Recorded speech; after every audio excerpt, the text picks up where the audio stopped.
Well, hello and welcome to the Adult Music Podcast. That's the podcast with music for the mature mind. I'm your co-host, Russ, and over there is... This is your other co-host, Mike. And we're here, as always, bringing you the best new classical and jazz music. This is episode 117, and we've got a little different shtick this week. We're kind of doing chamber music, but in small numbers all the way around in jazz, too, so... Yeah, some solo, and then some duos and trios, and a quartet, too.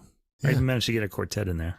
Quartets aren't too tough in classical music, though. They're one of the most numerous types of ensembles, you know. A lot of string quartets out there. But all around, good things in small packages. So here we're going to talk about this music, and I got to tell you, I'm really glad I have notes for this, because the only thing on my mind now is just this coming week here in Japan. Looks like we just get hit by a lot of rain. I just can't get this out of my head now. I'm going to have to be outside in it for a bit, and I'm just not happy about being wet. So it's going to be like that Kevin Costner movie, Waterworld. We're going to be growing fins and stuff because we got a week of rain, and then the typhoon is coming. So there's a typhoon too. Be sponges. At the end, it's so horrible. Terrible. I got to check if I have enough food in the house. You better do that. I might not want to go out. I stocked up today, made sure I had everything that I needed, and we'll just hunker down and listen to some tunes for this coming week. Last week, we talked about Jim Alfredson's Family Business, great Hammond recording, and he shared the episode. And when people sometimes share it, they say, and they do all this without playing any music, perhaps for licensing reasons. And that's one of the reasons why. But most of the music that I discuss from jazz, I haven't bought yet. I'm just checking out new on streaming. And there are some copyright issues and whatnot. But as always, every episode, you can find links for streaming. Spotify, Apple Music, and then all the music in one place in a playlist I make every week at Deezer. I think it's a legitimate complaint, but people can listen to the links if they want. But I get it. I mean, only like nerds like us would do that. You know, I want to hear this. And, you know, everybody else they want you to give them everything, and I understand that. You should. Well, we could give small snippets, but we really want everyone to listen to the full recordings. So you know, you can do that before or after you listen to us, or don't even listen to us. Just go get the recordings and listen to them. It's all up to you. One of the issues I have with classical music, I guess I could play like a snippet just so you can get an idea of what it sounds like. But most people who listen to classical music probably listen to it for the sound or for relaxation. But a lot of what makes classical music really interesting is if you play, say, a piece and you sort of interpret it a certain way at this point, 1 minute into the piece, that's going to affect things that happen later on in the same movement. So, you know, if you play it like this, what are you going to do when you reach this other point later? And this is kind of what makes it so interesting. It's kind of an intellectual sort of thing, but most people aren't really listening to it that way. And I feel like you sort of miss that if I'm just kind of putting clips up, because I can't possibly demonstrate that, you know. I could mention it, but anyway, all the links you need and the recording information is there in the description. Just scroll down and check it out wherever you prefer. And you can also get the podcast and playlist together on Deezer there if you want to listen to everything in one place. Now, if you enjoy the podcast, please tell a friend if you got any musically minded friends.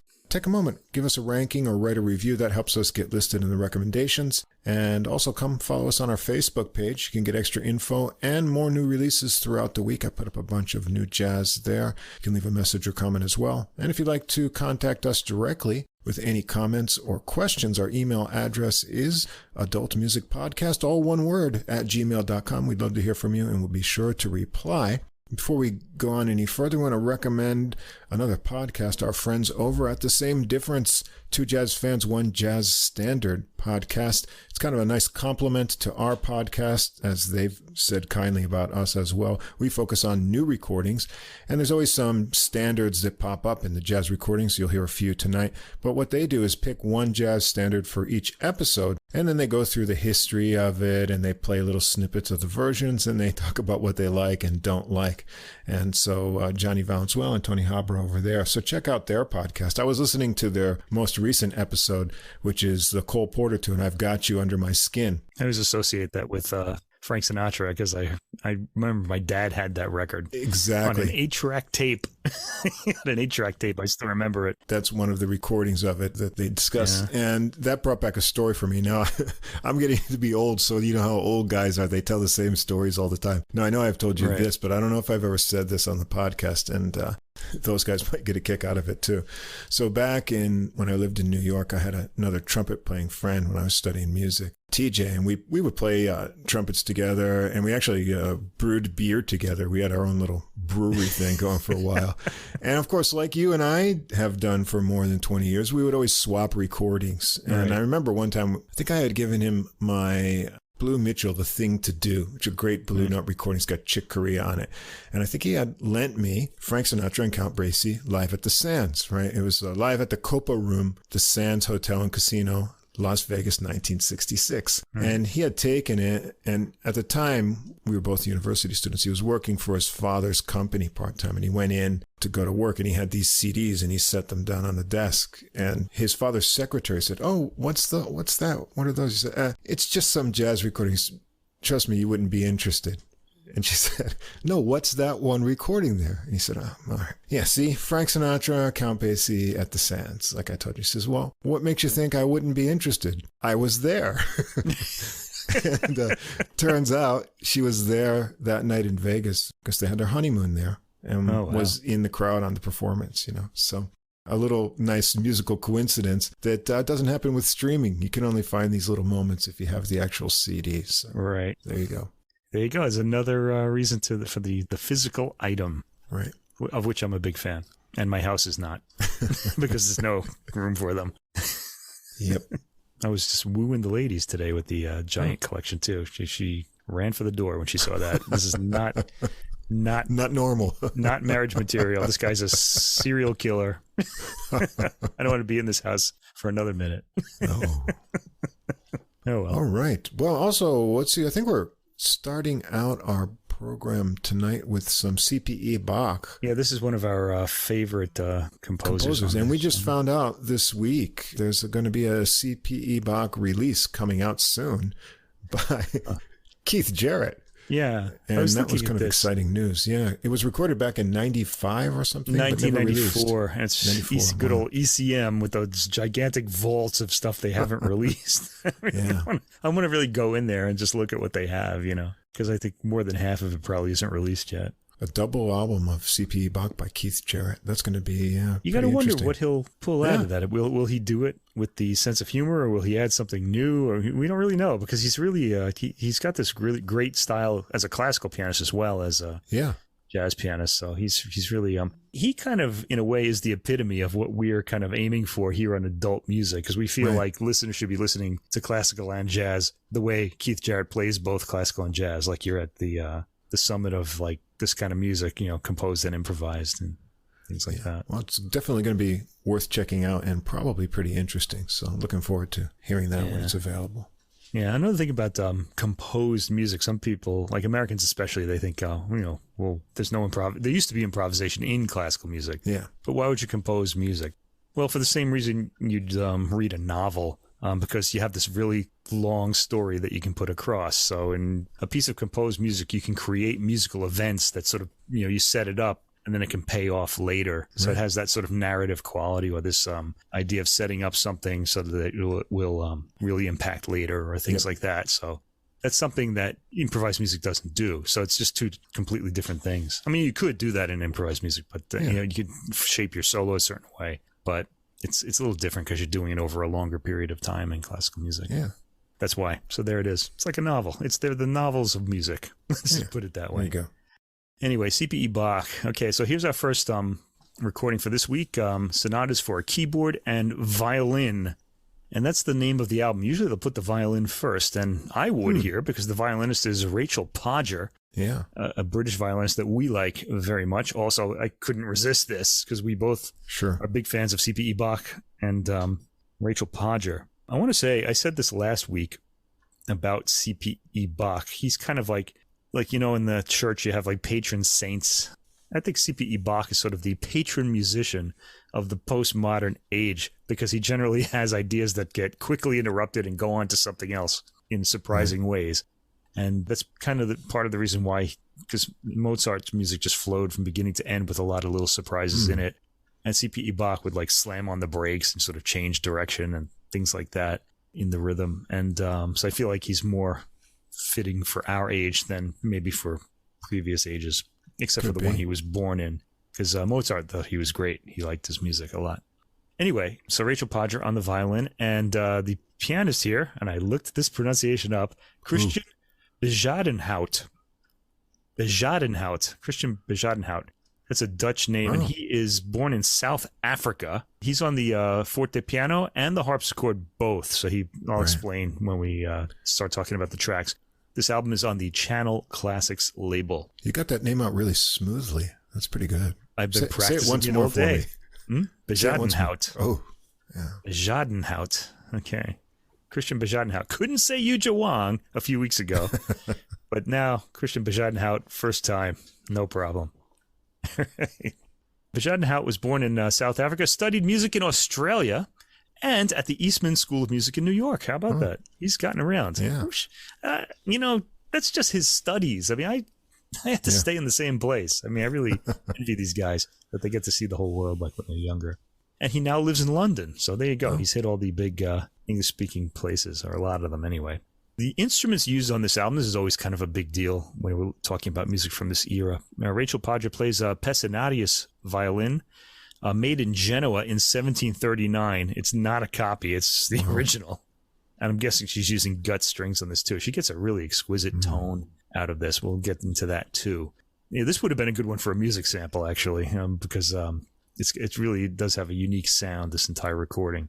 But which track to use, because we have both the harpsichord and the forte piano here. Bezuidenhout's forte piano. The forte piano is an early piano. It has hammers that hit the strings, but it sounds a little more dinky. But I don't want to, it's not really a good word. It's kind of an insulting word. It does sound good, but it doesn't have the power of the modern 9-foot grand piano. But this is the instrument that people like Beethoven would have played. It's a copy built by Paul McNulty in 2008 of an instrument by Anton Walter and Sohn, Vienna, circa 1805. So this is around the time Beethoven was writing his Symphony 3 and 2 years after the Moonlight Sonata. And the harpsichord that he uses is a copy built by Keith Hill in 2010 of a French double manual harpsichord by Pascal Taskin in Paris, 1769. Old instruments. Wow. Now, a double manual harpsichord means it has 2 keyboards on it. One will strike 1 string. The other one will strike 3 strings so that it's louder. Okay, so a harpsichord can't get soft and loud on its own. It kind of needs, you have different keyboards for that. So it's not versatile as a piano. Anyway, the way this program is set up, there are 4 sonatas and there's a set of variations in the middle. It's set up with the 2 earlier works bookending the program, and they're both on those. Bezuidenhout plays the harpsichord, and for the 2 later sonatas sandwiched into the middle, he plays the forte piano. So it goes harpsichord, forte piano, right, and then the Arioso has the forte piano and then harpsichord again. So it's an interesting program. Let's start with tracks 1 through 3. Sonata in G minor, H542.5. I really don't know much about how C.P.E.'s music is organized. A few different scholars have gotten their hands on this, and now there are all these kinds of different numberings now, and I don't. One of them has to get preference because it's hard to know anything. Anyway, this is played on the harpsichord and the violin. It's the earliest work on the album, and it has been reliably attributed to C.P.E. Bach and to his father, J.S. Bach. So we don't really know who composed it.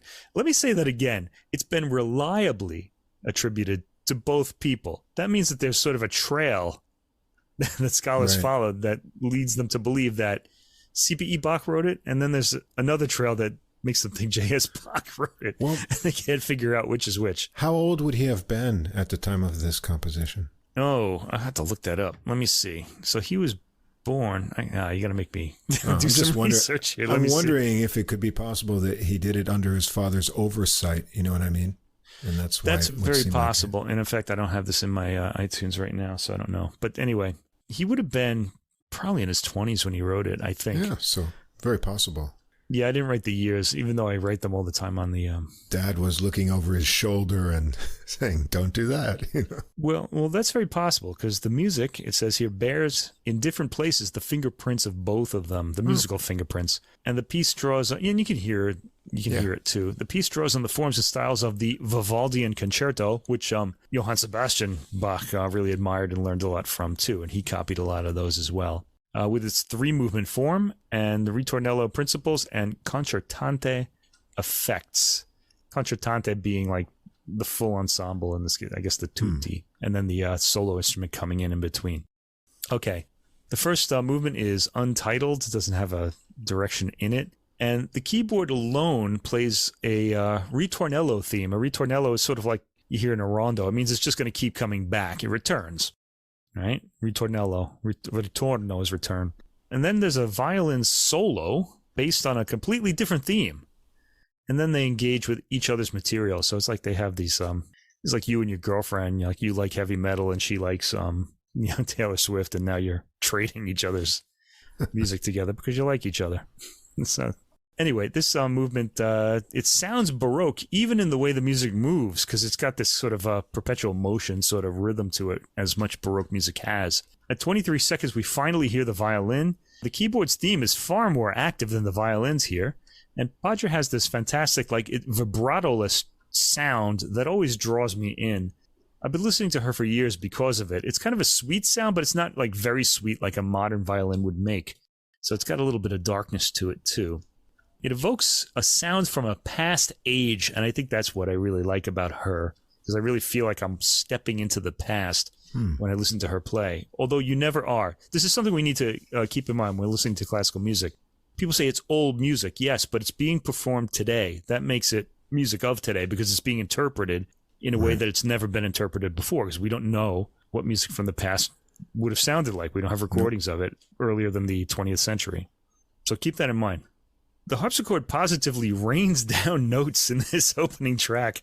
Its patterns often loop around in a repeating theme. At 2 minutes and 30 seconds in, we really hear the violin engaging with the harpsichord's theme for the first time. Second movement, Adagio. I have a friend, by the way, that when he sees the Adagio marking, he really thinks that's going to be something special, because he's familiar with like the big romantic adagios like by Mahler, or Beethoven's late string quartets or things like that. Yeah, it's just a tempo marking, and in this case, it's really short. So in Baroque music, it's not quite the same thing. It just means it's slow. It's the slow movement. And there's a lot of Vivaldi, I think, in this theme. The keyboard takes a lead at the beginning, playing a fairly busy line at a slow tempo, with the violin stretching out tones with a sweetness only Rachel Podger can conjure. The harpsichord's constant playing gives this a light sort of motor rhythm. You don't really hear this much in adagios. Usually the harpsichord will be like sprinkling a few notes in there just to kind of give you like give a rhythmic profile sort of. His technique on this was remarkably springy in effect. I picked up on that. I thought it was a really unique bounce back that was apparent in his style of playing. I was kind of attracted to that. Anyway, the movement keeps moving. It doesn't linger. It's very pretty. And the ear is really mostly on the keyboard in this, surprisingly. You would think the violin would have most of the interest because of the melody. Third movement, Allegro. The keyboard opens this, and the violin joins in at the end of melodic lines. The violin gets some appealing, repeated eighth notes that outline the tempo set by the harpsichord. Basically, the violin extends the themes of the harpsichord, and they trade themes at parts. At the 2 minute and 9 second mark, there's a new section with a memorable melody in the violin. At 3 minutes and 30 seconds, there's a cadence and a repeat of the B section material, as though the work were from the Baroque era. All those Bach dances that we had to play on the piano, they have like an A section, and then you'd repeat the A section, and then there's a B section. You repeat the B section, and the piece is over. You don't really get the repeat of the A section that became popular later, like in trios by Mozart and then in the Romantic era. Okay, so track 4 through 6, now we're moving over to the forte piano and a later work, Sonata in C minor. And they don't give us the H number here. They give us the Vatquen number, which is the oldest person who organized these works. This is number 78, Vatquen 78. This and the B minor sonata belong to a set of 4 sonatas that good old C.P.E. composed in 1763. So I got the year of this one. So 1763, let's see, at that age, that Mozart is 7 years old at this point. He would later come to admire C.P.E.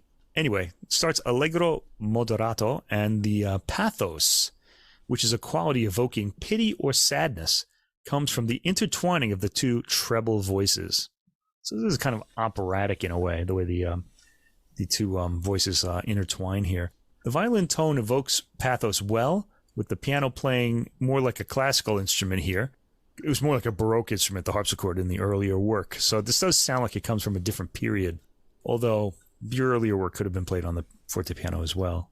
It comes in with the thematic material at around the 28-second mark, picking up on the violin's opening, and gets some solo time. I like the handling of the material between the two instruments in the opening.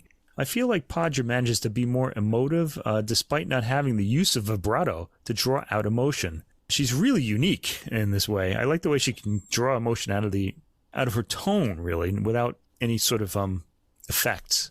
Right. Bezuidenhout comes down pretty hard on the same melody, and he doesn't get the same emotional quality that Podger gets, but I guess you would expect that. He lightens up in the repeat of the material, though. This is probably his interpretation, though. He puts across emotion more by his phrasing than his tone, and I suppose that's because of the instrument. A development section begins after a long-held cadence at 4 minutes and 16 seconds. The playing gets darker as the keyboard goes into the lower range. Again, Podger shines in her phrasing, and here I liked Bezuidenhout's echoing of these phrases. There's a softening of tone of the violin just before the return to the opening material at 6 minutes and 28 seconds. This is a fairly long movement for its era. By the point, Bezuidenhout is well into his tone and rhythm. I really wish I had written this guy's name down so many times.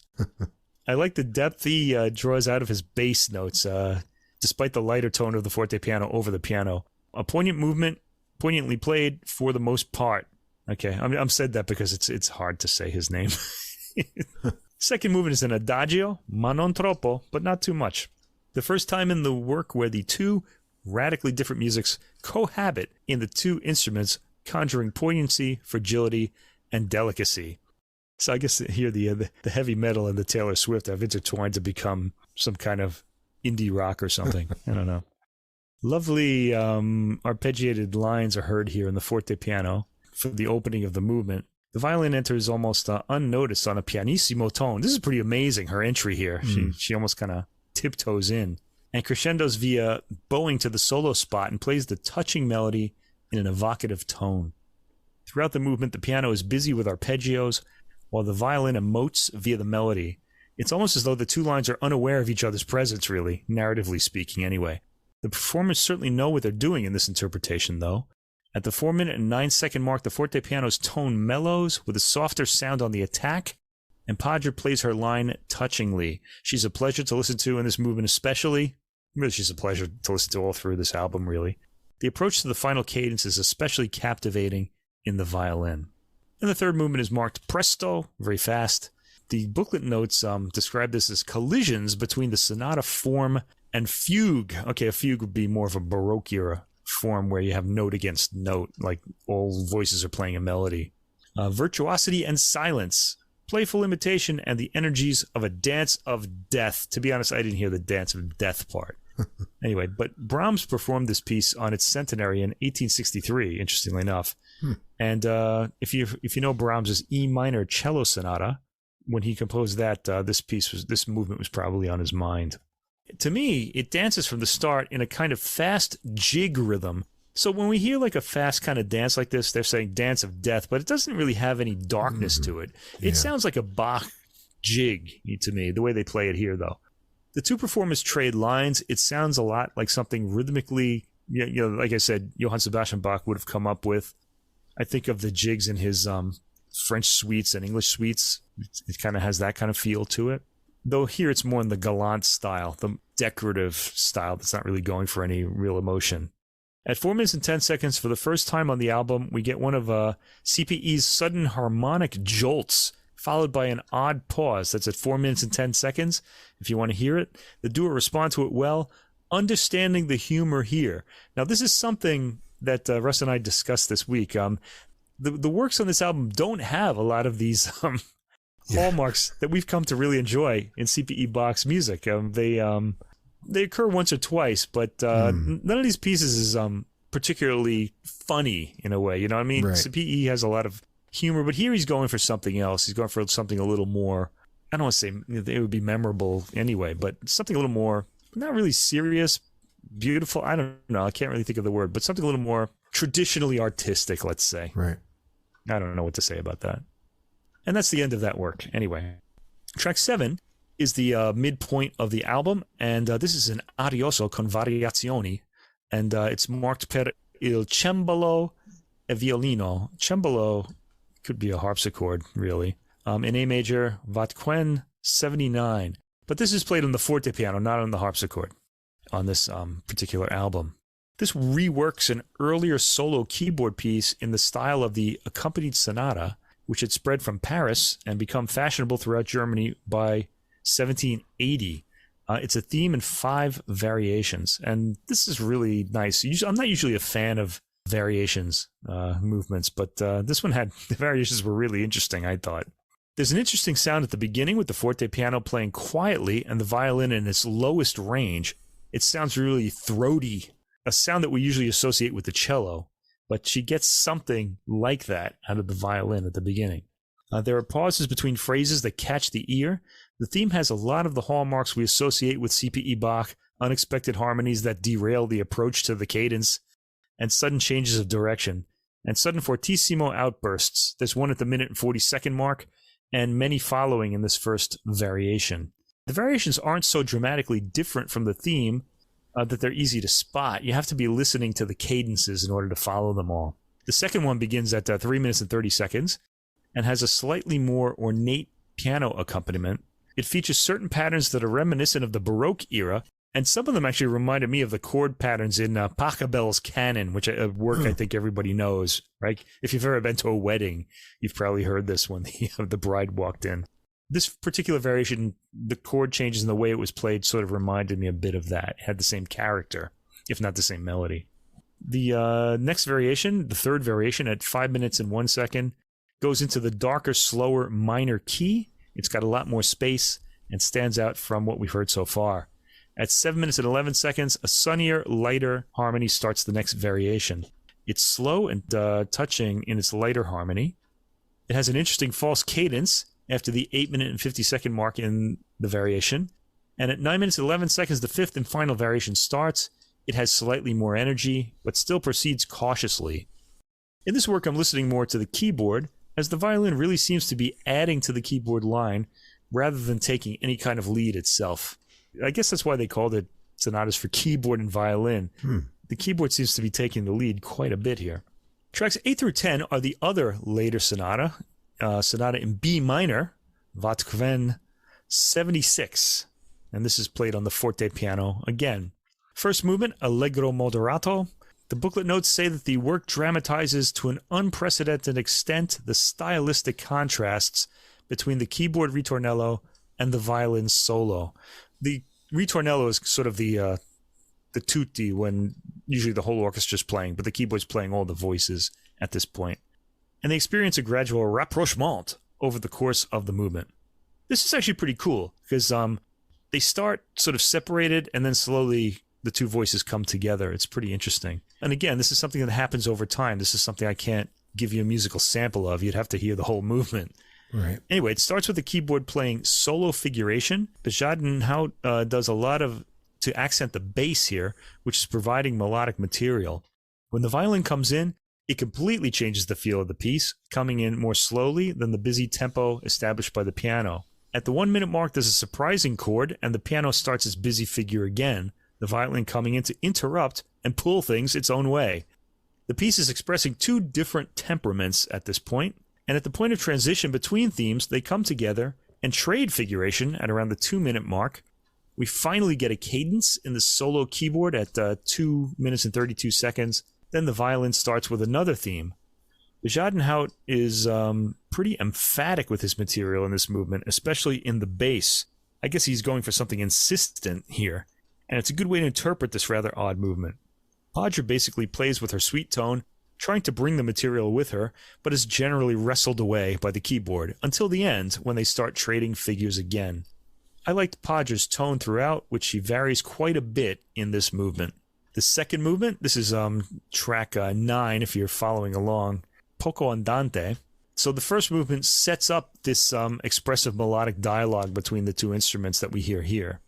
The violin starts earnestly and a bit sadly on its theme. Oh, by the way, that reminds me, when you're listening to classical works, listen to all of the movements of the work. They're intended to be heard one after the other together. We kind of contemporary people like to think of music in terms of tracks, this track. But classical music was written in parts, and it was supposed to have an overall effect, like a meta effect, fast, slow, fast, that sort of thing. And they even get into other deeper sort of ideas as the centuries go on. Anyway, this poco andante, the violin starts earnestly and a bit sadly on its theme, accompanied sensitively by piano chords. The keyboard gets a turn at the melody as well. They begin trading lines as the movement goes on, and I noticed that Podger and Bezuidenhout, though they play well together, have very different ways with their phrasing, probably brought on by the qualities of their instruments. Bezuidenhout will leave a lot of space, damping the closing notes of his phrases so that they don't sustain, like he'll just cut them off, while Podger will let her tone taper off, so like she'll sort of, like it's getting further and further away. She's a lot more legato in her playing than him, meaning the notes connect seamlessly. For obvious reasons, the piano doesn't do legato well, but there are ways to kind of fake it on the piano, and the forte piano is even harder to do. But I think Bezuidenhout plays up this difference in his playing. He's really wants you to hear the difference. The third movement, Allegretto Siciliano. Siciliano is always a word I like to see because I kind of like this rhythm. The musical trajectory of the previous movement spills over into this one, where the interplay between instruments reaches the apogee of its sophistication. You can tell I didn't write that, right? That's from the booklet. The apogee, a word I would never think to use on my own. Anyway, each voice completes the thoughts of the other. Okay, this is Siciliano rhythm, dun, dun, dun, dun, dun, okay, is a big change from what we've been hearing on the album. There's a lot of space in this rather slowly taken Siciliano. It kind of creates this sort of magical feel to it. There's an appealing dip in the rhythm on the downbeat, and this has a lot to do with the interpretation as well as the rhythm itself. The duo trade lines or imitate each other. It's an attractive movement and pretty straightforward in the way it develops. Tracks 11 through 14, we have a 4-movement work here. This is the Sonata in D major, Vatquen 71, and we're back to the harpsichord on this one.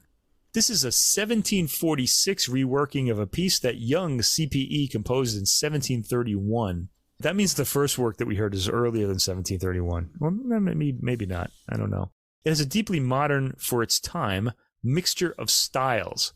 Okay, so if anybody... I want you to think about this. Mixture of styles. We live in an age where mixture of styles is really popular. I think back... I just said we live in an age, and I'm going to go back to the 1990s.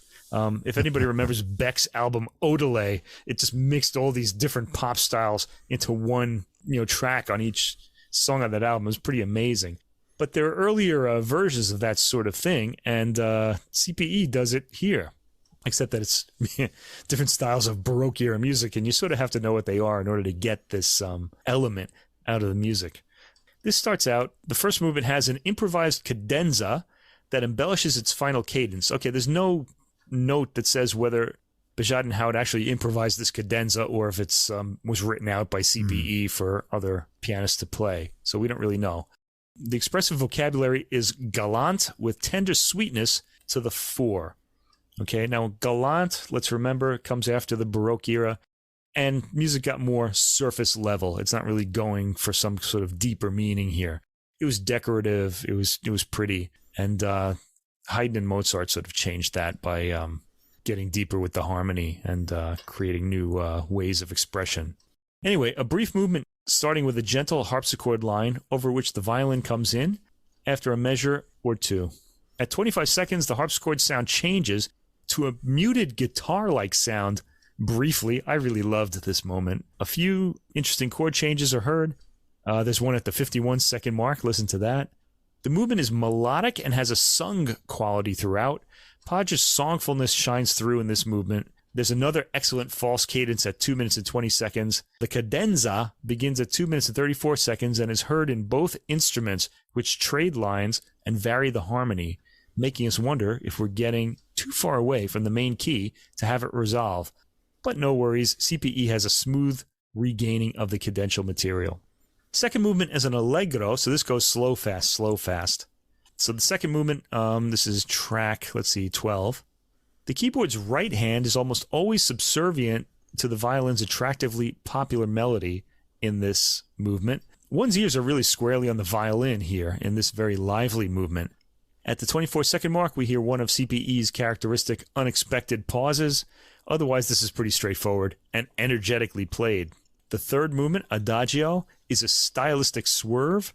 It introduces intense French overture-style concertante music in B minor with extravagantly ornate violin writing.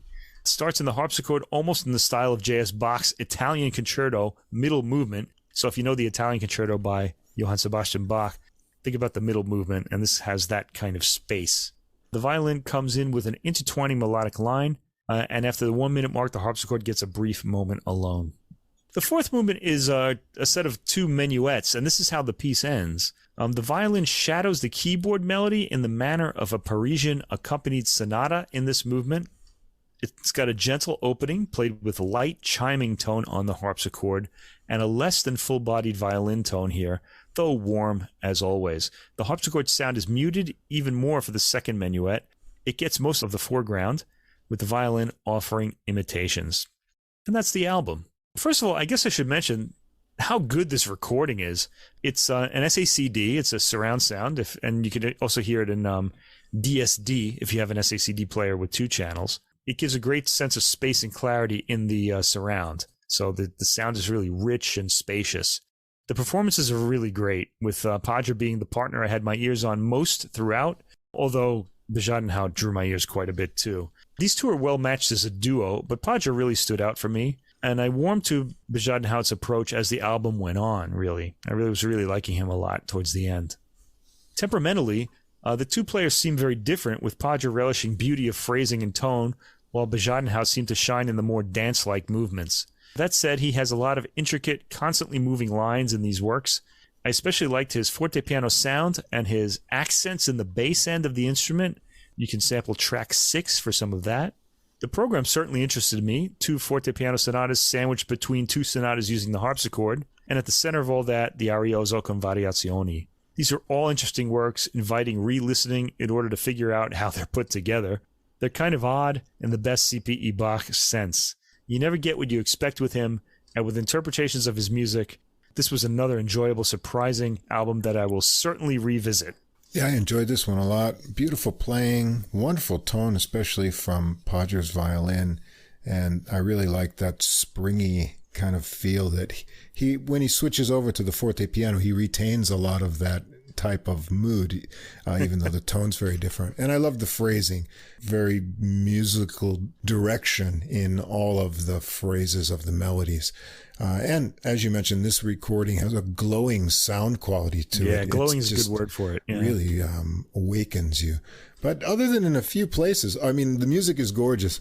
As you mentioned, these works don't have that quirkiness that we've come to love of his keyboard works. So I wonder if he wrote a lot of those, to be performed by himself, to amuse himself or surprise listeners. And, there's a few spots in there with those cadences and things. But overall, I just got a sense of real beauty and nice sort of a sense of composition, and the performances bring out all of the nice direction in the music. So I enjoyed it a lot. Yeah, there were a few harmonic surprises in there, but not like the whole works weren't written around them, sort of, you know. And before we leave this, you got to say his name, Bezuidenhout. Go for it. Bezuidenhout. There you go. I got it. All right. Right. Now you know what to say when when we get another recording by him. Hey, get your romantic evening with your wife. Oh, let's listen to some playing by Kristian Bezuidenhout, and she'll be amazed. Next, we have an album that I was really looking forward to, and that kind of made me a little sad, really, because it's Schubert's piano trios, the 2 of them on this case. It also includes his Notturno for piano trio, Rondo for a violin and piano, and Arpeggione Sonata, in this case for cello and piano. It was originally written for an instrument like the cello called the Arpeggione. The artists here are Kristian Tetzlaff on the violin, Tanja Tetzlaff on the cello, and Lars Vogt on the piano. And this is on the Ondine label. Now, this was it was very bittersweet for me because Vogt died in September 2022 of cancer of the throat and liver. And there's a photo of the trio in the booklet with a dedication to Vogt, too. And the reason I wanted to do this was because, first of all, I really wanted to play up the partnership of Kristian Tetzlaff and Lars Vogt. It's a great loss to classical music chamber playing. And also with the addition of Tanja Tetzlaff, she's recorded a few albums with these two as well. The booklet notes in the CD all consist of Tanja and Kristian discussing Lars Vogt and what he was like. So it's sort of around him and his comments on these works. Tanja Tetzlaff is Kristian's younger sister by 7 years. She plays the cello. He plays the violin. The trio, this same trio, has recorded the Dvorak trios 3 and 4 and Brahms's complete trios. And the really magical pairing of Tetzlaff and Vogt by themselves, the duo, have recorded violin sonatas by Brahms, Mozart, Beethoven, number 6 and 8 by him, and Schumann. And I would recommend that you hear all of those recordings. They're just magical. Really great playing and just fantastic partnership that they had. This is a real loss. I really enjoyed Vogt's playing when he's with Tetzlaff more than when he's solo, because I have a few of his solo recordings too, and they're very good. But I was more of a fan of that duo. So this is the last recording, apparently, that Vogt made before he died. And I really wanted to hear it, despite the fact that we heard a piano trio recording earlier this year by Schubert. This is both of them. And let's go through this. Piano trio number 1. This is a 2 CD set, by the way. It's pretty long. Both piano trios are more than 45 minutes, or more than 40 minutes anyway. They're very long works. But they're just jam-packed with melody. And sort of like you had mentioned Imelda Marcos earlier. We were talking about something else. This is like Imelda Marcos. The melodies in here are like Imelda Marcos's shoe closet. There's just so many of them. You wonder how they all got into one work. Some listeners might be wondering why I was mentioning Imelda Marcos, because I encountered her in the Manila airport. And it was very interesting because no one was paying any attention to her. And of course, right away, I looked at her shoes, and she was just wearing kind of boring blue pumps that day. So there you go. I'm sure she had all kinds of fancy shoes as well as boring ones as well, for every occasion. That could have been what was in all those suitcases that she had. Oh, wow. All right. Anyway, the first movement of this 4-movement work, this is a gigantic work, as is Piano Trio number 2.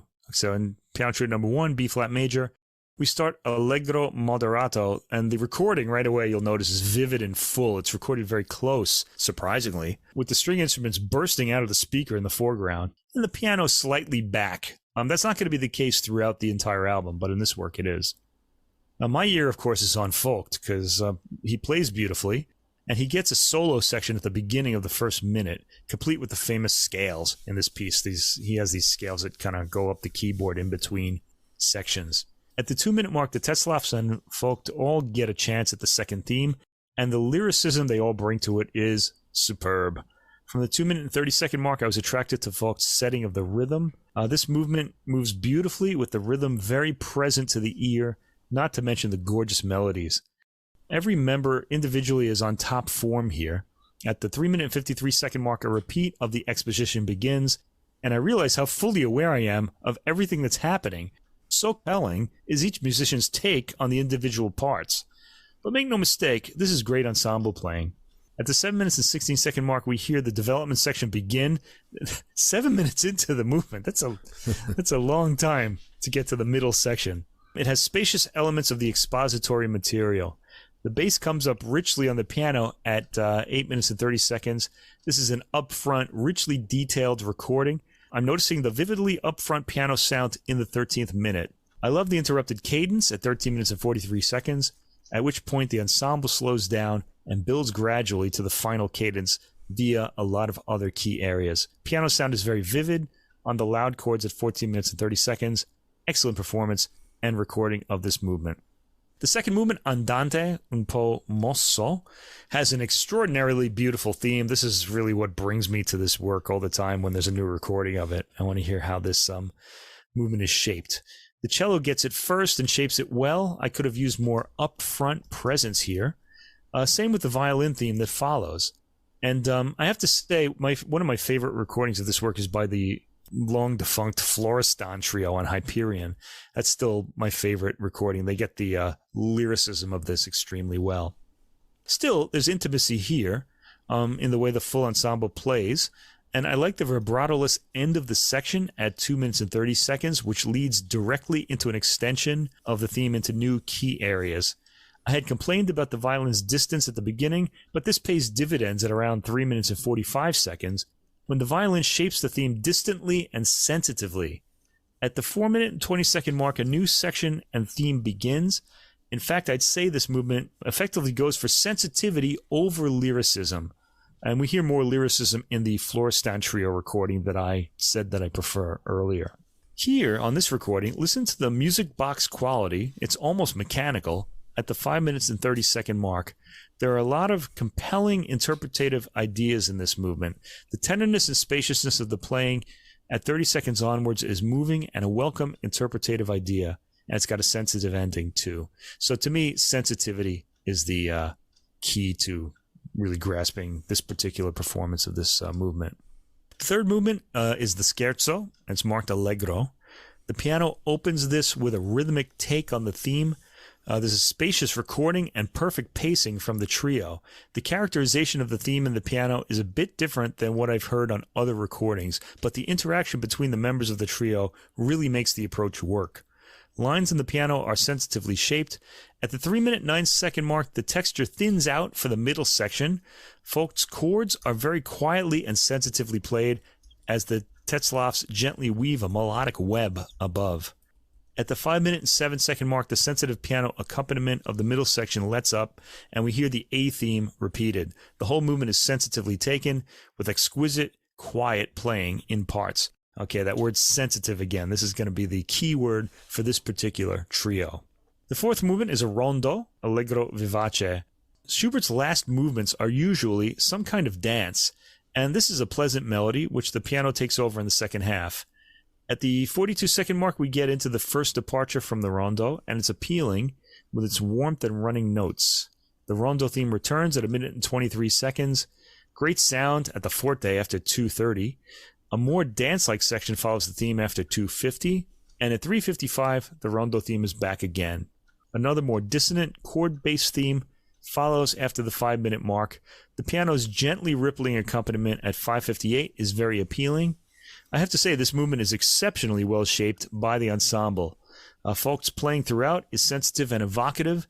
Listen after 7 minutes and 30 seconds or so, or maybe just before that. I'm singling him out despite the excellent performances all around because I feel like the Tetzlaffs are listening to him at this section.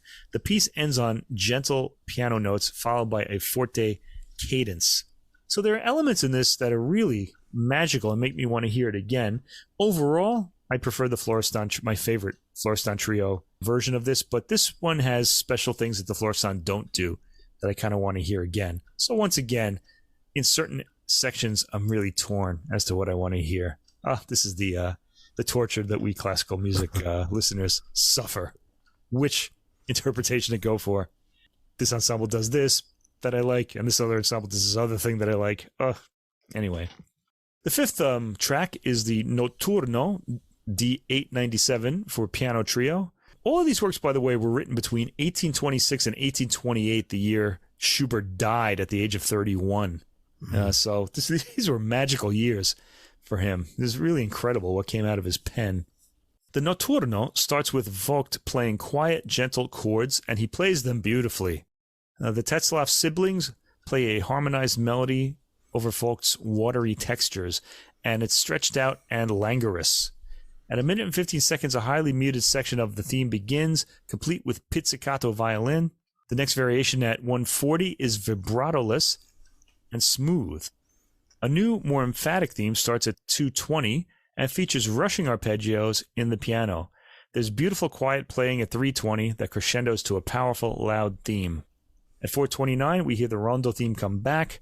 I also like the string pizzicati in the 5th minute as the piano played the theme. The piano's sound is full body on this recording. Listen to the line after 5 minutes and 45 seconds to hear that. There's an emphatic section that follows it, and after 6 minutes and 30 seconds, which it decrescendos. The theme comes back, this time with decoration from the piano. He continues these sorts of bird-like trills in the 7th minute, and this also has a sensitive ending. Okay, track 6 on CD 1. For me, despite the 2 gigantic piano trios, this was the standout work on the album for me, or the standout performance. It's for violin and piano. It's the Rondo, D895, and it features only Kristian Tetzlaff and Lars Vogt, and I just love their playing together so much. They have such like a ear for each other.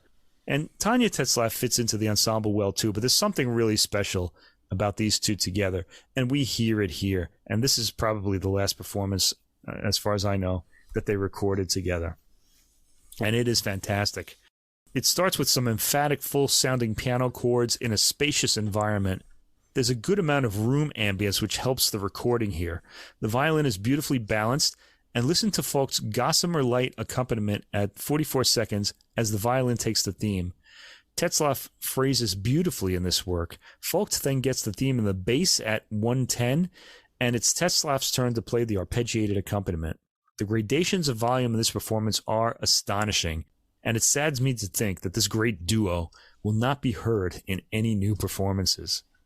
Bright, lively playing and sound is heard after 3:30, and after that too. Schubert has filled this rondo with false cadences and sudden stops that often lead into gorgeous, slow, quiet sections, like the one following the false cadence in the 5th minute.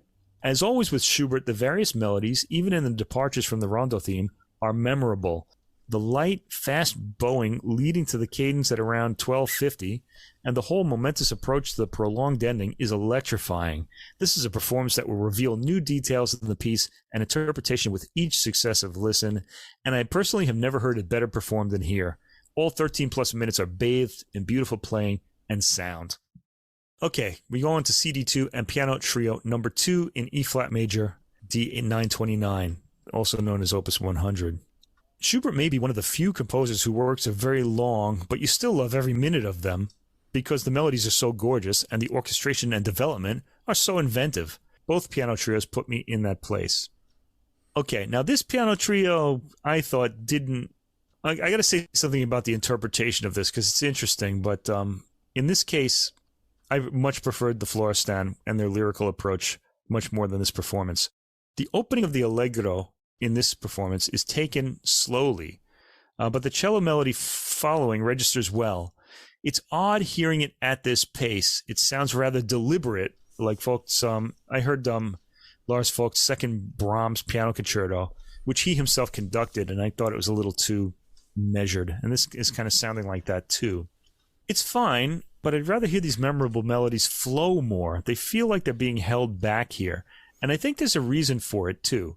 In the booklet note, Kristian and Tanja Tetzlaff talk about this piece as having all the beauties of life in it with the constant understanding that it's all going to end and death is going to come to interrupt it all. And I think that this interpretation is going slowly because the musicians here want to stop or slow down and savor what's happening around them. Personally, I'm not so sure that this serves the piece really well, but it is an interesting and legitimate interpretation of the work. So let's just take it at that and say that I much prefer the Florestan Trio's interpretation of this to this particular recording. All right, that understood. Let's go on here. Despite the tempo, this movement is full of beautiful playing by all 3 trio members, and it maintains a sense of forward movement. Balances and the gossamer light lines are really wow-inducing. It's really incredible how quiet some of the sounds on this performance are. Listen to the cello note accompanying the violin at 250.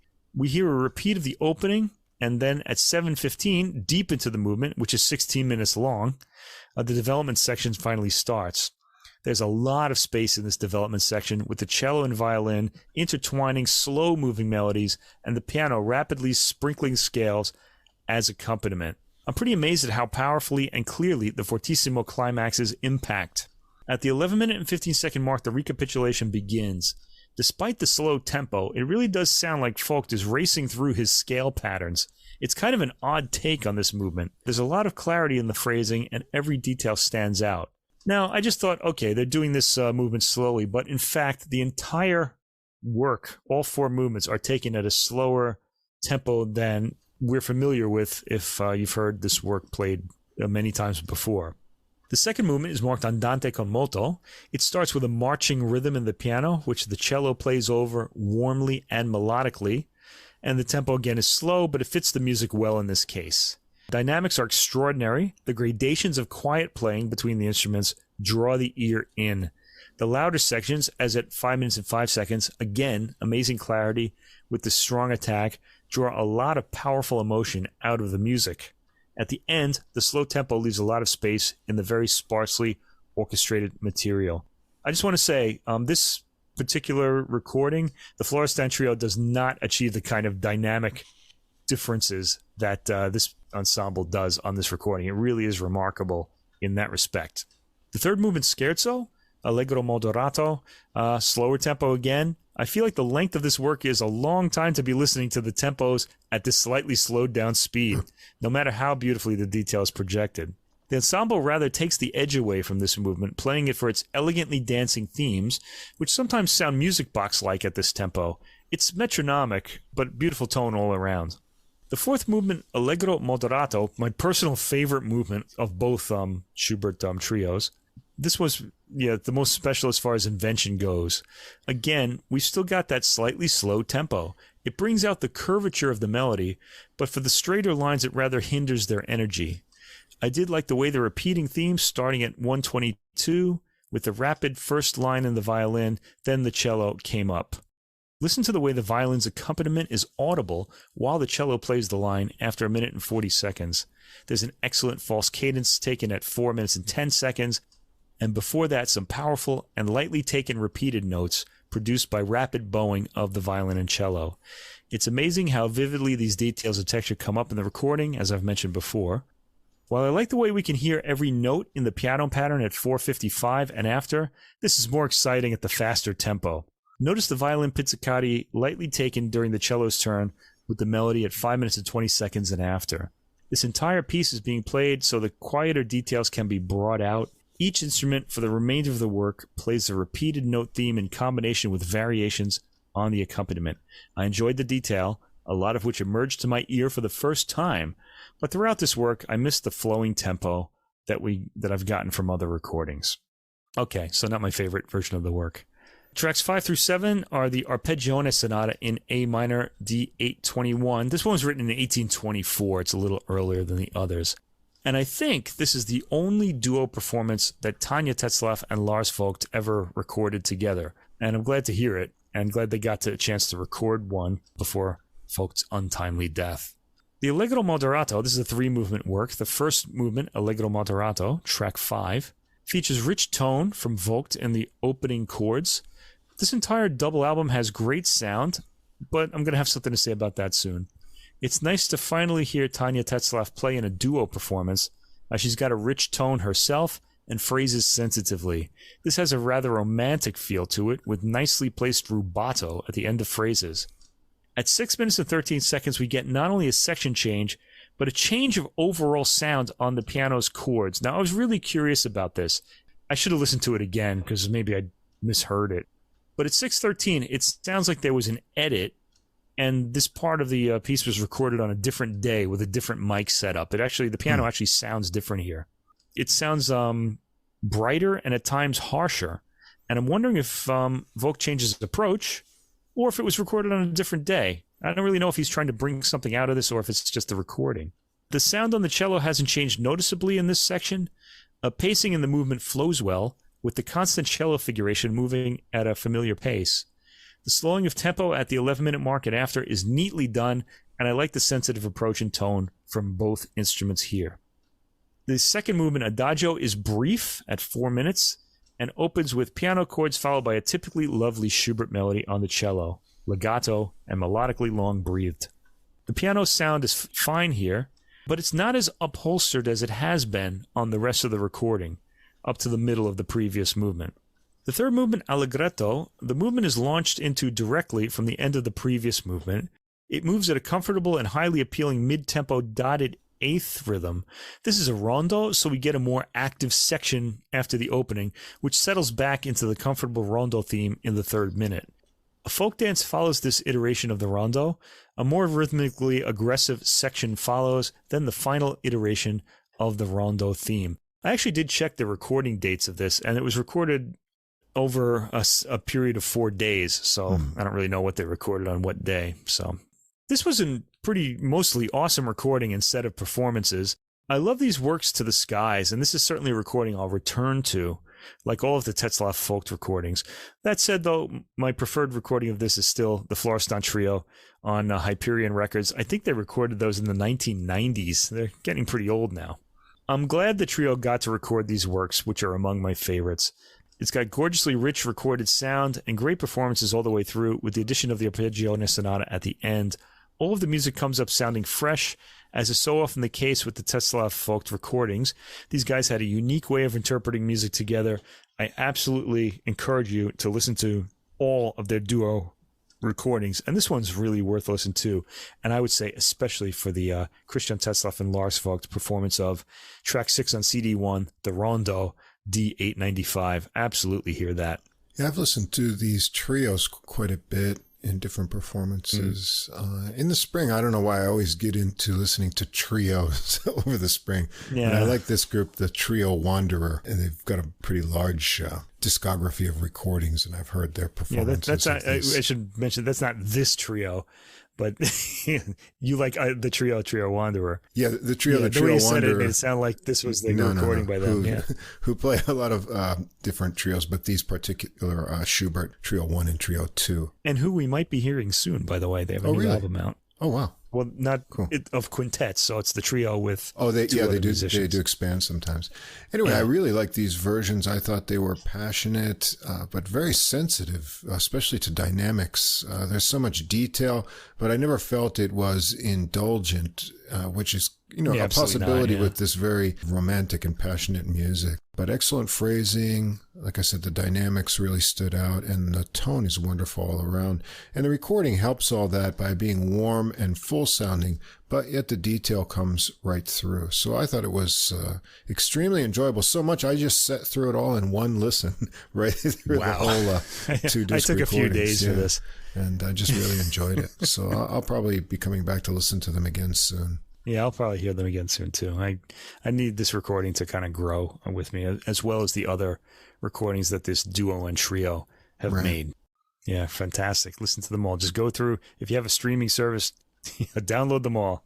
There's only 4 or 5. And then there are 2 other trio recordings by this trio. All right. The next part, I was holding on to this for a while, because today we are recording on Sunday, May 28th. And today is the Hungarian composer, the deceased Hungarian composer, George Ligeti's 100th birthday. Oh. And we've got a new recording of his string quartets called Metamorphosis by the Quatuor Diotima. And this is on the Pentatone label. So yes, George Ligeti, one of my favorite 20th century composers. There are a lot of great ones. Let's say one of my favorite post-war composer. Okay, avant-garde composer. Anyway, this is an album of his 2 string quartets, and there's also an earlier work, his Andante and Allegretto string quartet.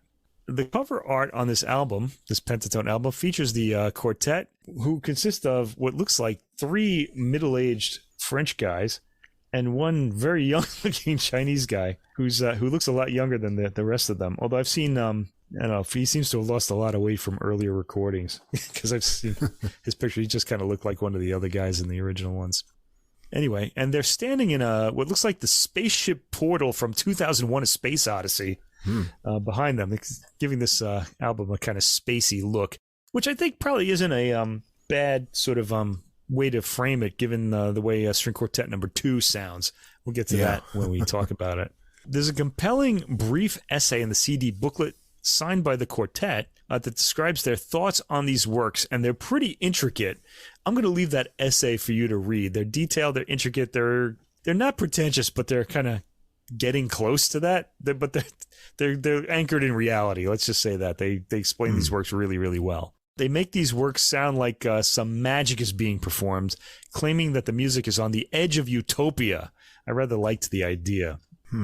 Anyway, the juxtaposition of raging gestures and melancholic expressions of transcendence and wry humor. Yeah, wry humor. That's a real feature of Ligeti's music, of the sublime and the banal in both quartets aims to save the individual from its own alienation and annihilation via a dialectic. Okay, are you falling asleep yet, everybody? We're talking about dialectics. This is like Hegel's philosophy class now. Thankfully, I went to college, and I kind of know what they're talking about. Of individual voices and voices merging into a texture. It refers to two differentiated forms of listening, and also to relations between individuals and society, between subjective expression and objective processes. So there's the individual and then there's the society. You can almost think of it as being about what Star Wars is about. There's the Rebel Alliance, you have the Empire that's trying to change everything, and the Rebel Alliance is fighting for just a place to be in this changing world. I kind of feel like I'm in that situation myself. So maybe that's why Ligeti's music really relates to me. Anyway, that's something like that is happening in this recording. There's no synthesis or reconciliation due to the irreparable massacres and totalitarianisms that Ligeti experienced firsthand. Yeah. Tracks 1 through 12 is String Quartet number 1, titled Metamorphoses Nocturnes. This was written in 1953 to 1954, and Ligeti was living in Hungary at the time, which was under Soviet influence, and that's important to understand. There was a whole sort of way that you had to compose at that time. Anyway, Bartók's influence is present in this work through the use of folk music principles. And the Diotima Quartet says performing this work requires a feverishness that's impressive even to them. Now, I'd say that's true of all of these quartets. We must remember this work was written in Hungary 2 years before Ligeti was able to leave. And his escape was really something worth reading about. At the time, art had to be in accordance with the Soviet Party's directives, which meant it had to be healthy, edifying, and of the people. Okay? Now let's think about that. Healthy, edifying, of the people. Now think about punk rock. Punk rock is of the people, but it's not healthy or edifying. We might think it is because it kind of makes us feel better, but not in the sense that the Soviets meant. Okay, that's what I mean. This work is none of those things, so that means it goes one step beyond punk rock as far as I'm concerned. The title refers to a form of inner resistance. The political repression that had fallen over Hungary created a climate of terror, and the violence of the quartet is a clear reaction against it. Yes, you should really... One of the values of works like this is that they reflect the time and the period that they were in, and this is important for us to understand. We kind of we don't really think of, or a lot of people don't think of communism as a really bad thing, and it really was a horror. And it's fun. Just ask anyone who lived under these regimes, and no one has anything good to say about it. The work was premiered in Vienna by the Ramor Quartet in 1958, after Ligeti had left Hungary in 1956, and the form of the work is based more on ruptures than on transitions. So it's 12 short movements. The first is marked Allegro Grazioso, and here the violin at the beginning plays a 4-note chromatic motif. Remember that. It winds up building the rest of the quartet. Now it's chromatic, so it's a little hard to remember, but you can remember it by its sort of rhythmic shape that can help you, and the way it sort of winds. You know, it's melodic shape as well. Ligeti says he was inspired by Beethoven's Diabelli variations, but the work has a lot of Bartók in it too. And because that 4-note chromatic motif is really building the rest of the piece, it can be said to be related to the 5th of Mozart's quartets dedicated to Haydn, and the 5th of Beethoven's Opus 18 quartets too, where you'd have one motif building the entire piece. So it starts pianissimo with rising scales crescendoing, and we hear the motif in the first violin playing on top of the scalar accompaniment. The motif spreads to other instruments, and the movement reaches its peak volume at the end and goes into the second movement, vivace, capriccioso. So this is capriccioso, which means like just inventive or just spur of the moment creative or something like that, but in a very harsh way. The strings are really dug into. Now it's a harsh sound, not something you're going to want to hear when you come home from a hard day's work. But I really like this sound. Okay, so if you're fresh, I think you can really get into this. If you listen to punk rock or loud rock music, you could really dig this, I think. The sound quality isn't very close, as I've heard on other recordings. A lot of recordings like to get really close to this so that it really just feels like your ear is a blackboard and the music is like fingers scraping your eardrum or something like that. We're not getting that here. We're not getting a really meaty sound, but we do get a well-defined one. I actually prefer the work to be heard this way. You can hear the detail better, and it's not like really just pushing you away. It's harsh sounding with slashing bows, yet the Diotima brings out a bit of musicality in this movement. The pacing is excellent, and there are gorgeous ethereal sounds at 1 minute and 35 seconds. This is going to be a feature of a lot of these works. Third movement, Adagio Mesto. I don't think my friends would like this Adagio much. Anyway, it's a total contrast or disruption.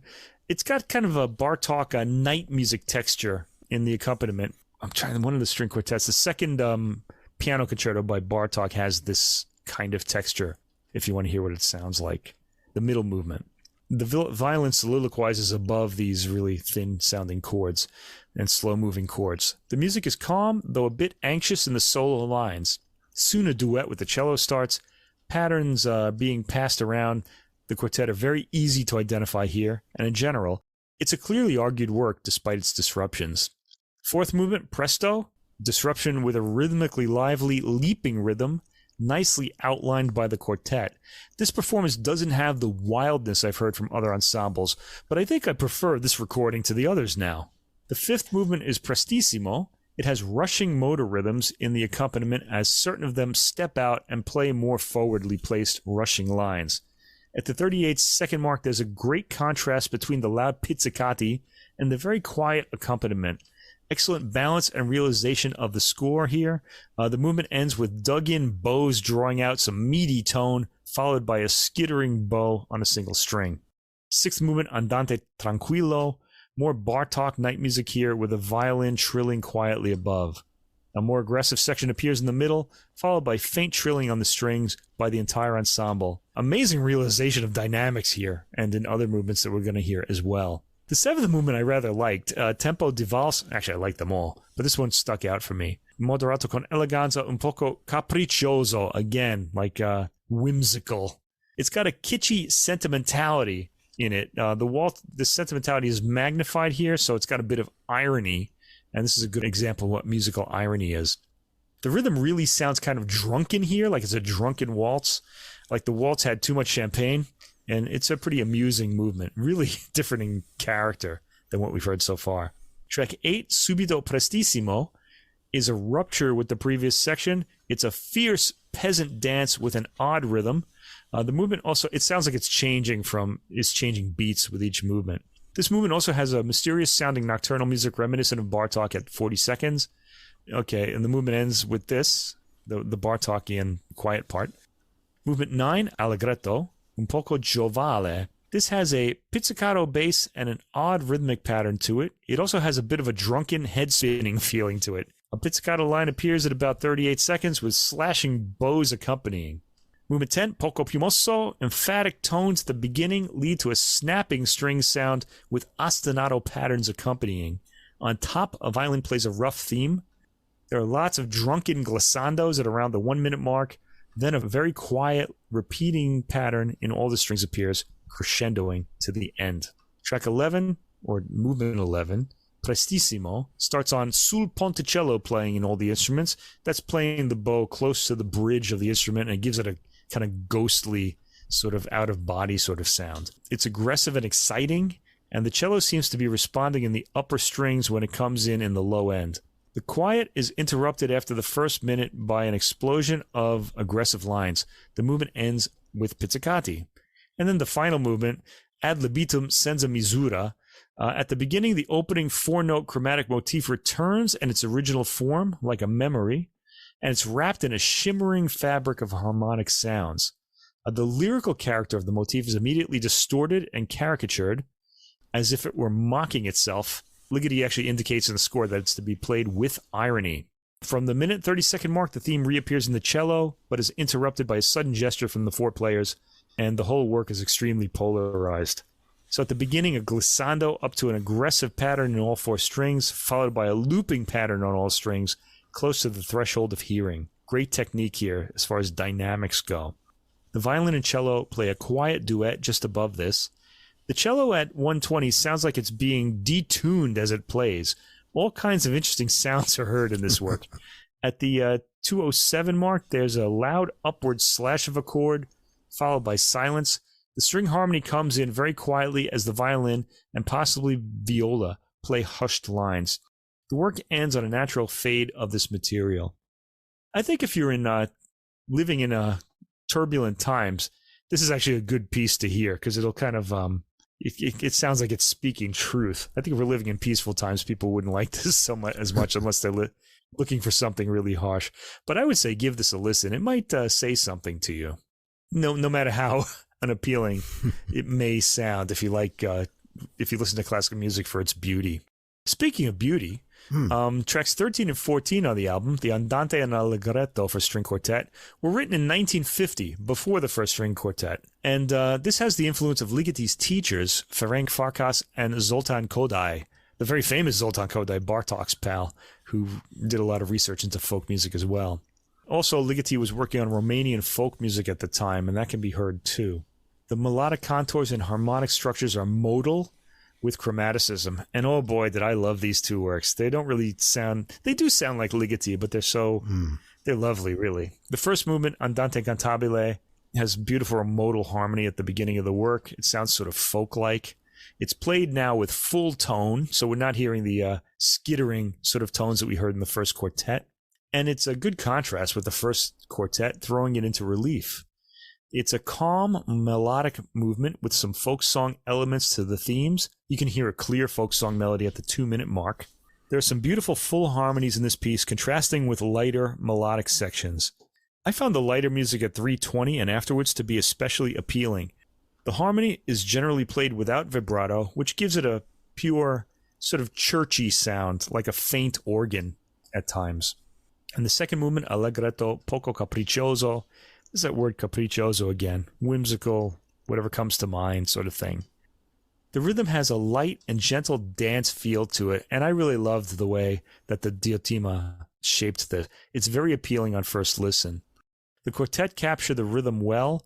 All themes are easy on the ear and in fact very appealing. The work remains melodic with a slight swaying dance rhythm throughout. It's lovely. We even hear the opening theme repeated at the end in this traditional way. Okay, String Quartet number 2, written in 1968.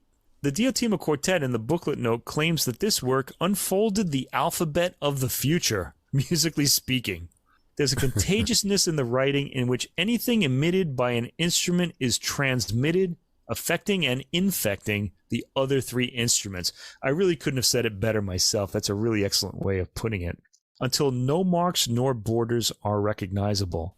There are a lot of alternating sounds and textures in this work, and the 5-movement structure is reminiscent of Bartók, and really also of Ligeti. He used this a lot. Okay, the first movement, Allegro Nervoso, you hear extremes right away. First, a loud pizzicato, like a pop of the string, then a very high frequency scraping of the bow, which sounds kind of like it has no rosin on it, on the string, because it doesn't really produce a full tone. A loud screeching outburst, then very quiet drifting chords. This sort of loud, soft juxtaposition continues with some pretty intriguing sounds from the strings in the louder sections. Now, I want to say, this isn't so loud that it's going to blow you out of your chair, but I would not adjust my volume to the quieter sections. Let them be on the threshold of hearing where they belong, because if you turn it up too loud, you're really going to cause your hearing some damage when the loud sections come in. All loud playing is screechy and highly angular in this movement, very avant-garde sounding. It's very anti-romantic and even anti-modern, given the modernism of the early 20th century. I love the harmonics at the end of this brief movement, too. The second movement, Sostenuto molto calmo, also begins very quietly. We can hear the microtones more clearly at the beginning of this movement. Okay, microtones are kind of notes, for example, on your piano, you have C sharp, and there's nothing in between that. But you can kind of edge off the C on a violin, and you get that microtone somewhere in the cracks of those 2 notes. You can notice this is happening because the pitches slightly waver in harmony with each other, and we hear that in this movement. The movement comes across as otherworldly and mysterious, with the coldness and infiniteness of deep space. This movement put me in mind of the album cover with the 2001 Space Odyssey tunnel. That's what I wrote too. Space-generated noises. Yeah. There's some cool sounding scratchy outbursts around the 2 minute and 20 second mark and sul ponticello tones after 2 minutes and 30 seconds. Deep space sounds continue to the end. The third movement is marked come un meccanismo di precisione, which means like a precision mechanism. The notes for this are pretty lengthy. They say pizzicato and bowed sounds alternate. Here, the material that was blurred in the first two movements due to microtonal derivations and rhythmic superimpositions that are very close but slightly out of sync is now systematized and laid bare. Each instrumentalist subdivides the time in similar proportions. The 2 against 3, which is a pretty easy rhythm to play, extends to the superimposition of groups of 12, 13, 14, and 15 16th notes. Oh man, I couldn't even imagine trying to measure this out. Anyway, it creates a rhythmic vibration of sound. You could describe the writing as the refusal of the 4 voices of the quartet to walk in unison, a resistance that causes organized chaos. So this is another brief movement. It's the shortest, actually, so far. It's 3 minutes and 14 seconds. It starts with pizzicati being played in juxtaposed rhythms, a preoccupation of Ligeti's that reached its apogee in his piece for 100 metronomes. There you go. I picked up that word apogee from earlier. Now, yeah, there's a piece by Ligeti. I can't remember the name of it, but it's you walk into the hall and there are 100 metronomes on a table on the stage, and they're all ticking. And the piece is 20 minutes long. It's all of them winding down. And as they wind down, they produce these sort of micro rhythms with each other. And it's actually really cool to listen to. It's sort of it's not an interpreted piece, but he's sort of doing something. He's imitating that sound here, I think. I got the feeling on this one like after rain, when you're listening to drips from multiple locations and they're at different tempos that, they will overlap and then vary. Yeah. It sounded very natural to me, like something in the environment. Yeah, we heard a recording that did that recently, too. I can't remember which one it was, though. Anyway, it's certainly a modern one, though. Was it Carolyn Shaw? It might have been, yeah. I think so, yeah. Yeah, the Alpha one. That's right. Okay. Yeah. Oh, speaking of which, they never sent me that CD, Alpha. Anyway, I still have the one with the mixed up track order on it. Okay, anyway, some of the pizzicati sounds are muted and sound almost lute-like. Listen at the 1 minute mark for that. This is rhythmically what the previous movements were tonally, micro-rhythms instead of microtones in the harmony. Most of it occurs at the threshold of hearing.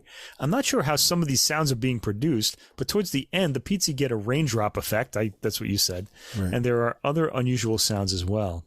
The fourth movement, Presto Furioso, Brutale, Tumultuoso. Oh, I really love it when a piece of music is marked brutal. I actually made a joke about this in my novel, Extreme Music. This guy writes a work. There's even a work by Bartok called Allegro Barbaro. Barbaric Allegro. Oh, I can't wait. It's a great piece, though. But just the title is makes you lean back a bit, kind of put your shoulders up a bit. Anyway, this movement is the opposite of the second movement. The previous movement had to be balanced, and here it is. It's not so presto, but it is harsh, but not off-puttingly so. Diotima has a way of making all of this sound musical. There are sections of chords at the edge of hearing, but don't turn up the volume or your head may be blown off by the harsh fortissimi. This movement is very brief at almost 2 minutes. It's the shortest movement in the quartet. The fifth movement, Allegro con delicatezza, is a gentle variant of the first movement and starts with juxtaposed micro-rhythms sounding a bit like bees buzzing around a hive. There are also micro-tones in here too. There was a real preoccupation with rhythmic variety in the 20th century, and now that we don't hear much of it, I find it all intriguing, especially in this work. The opening is very quiet again, and not played in full tone, but with the bows skittering over the strings lightly. The recording captures these intensely quiet levels of playing exceptionally well, with little room noise around the sounds, which is really remarkable. There are one or two outbursts, but the movement is generally preternaturally quiet, like signals from deep space. It ends on a light upward glissando, barely audible. Anyway, the Diotima Quartet goes for precision more than excitement on this recording, and I'd say it pays off. giving excitement in a different, less aggressive, but still aggressive way than previous performances I've heard, which sometimes came across as noisy. It really pays off in the second quartet, this approach, where precision is key to the work's comprehensibility. The ensemble are capable of a variety of sounds, and I like an ensemble that'll make an ugly sound because ugly sounds can be thrilling, as they sometimes are here, especially in the second quartet. The Diotima have made their career playing and recording avant-garde music and are ideal interpreters here. Some listeners may prefer the cacophony of older recordings, but for me, this is the best we've heard of these works so far and are unlikely to be surpassed in the next 20 years. So this album is a keeper for these works, and I'm sure George Ligeti on his 100th birthday would be very pleased. Certainly, these are aggressive compositions, and I thought played perfectly to match. They seem to get the mood that is intended by some of the harshness, but very exactly.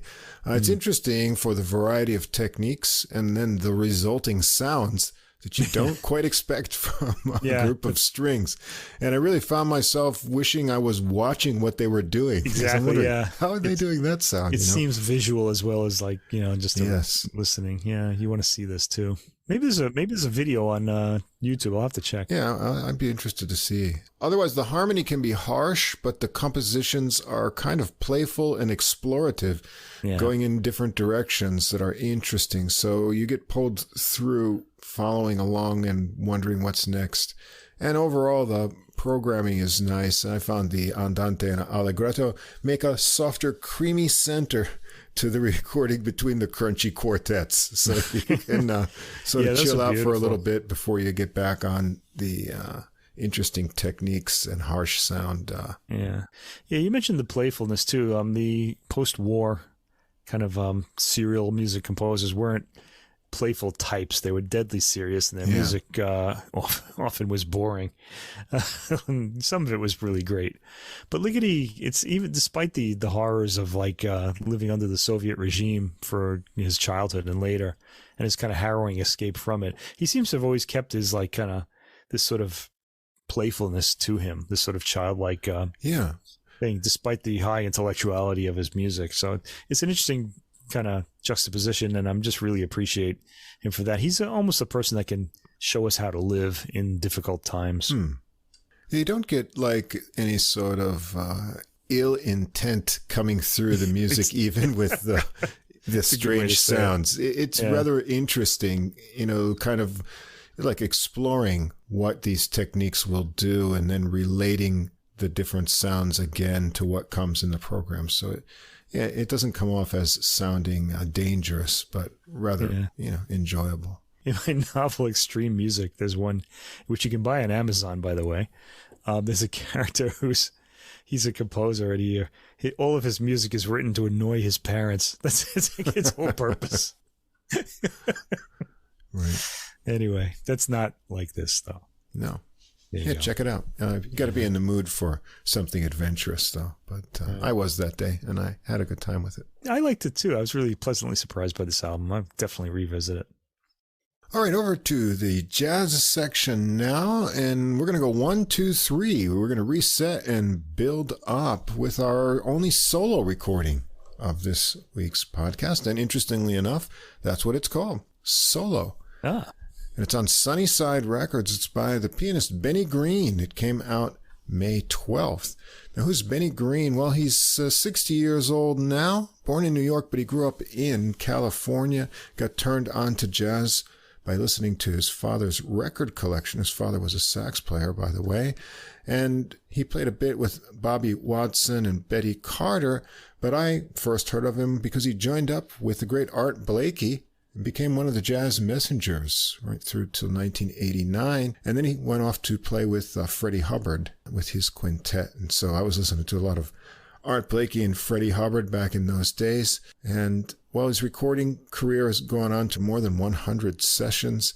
And among many others, he's played with, who else can we list? Milt Jackson, Diana Krall, Ray Brown's Trio, and others. And he has recorded one previous solo disc, Green's Blues, back in 2001.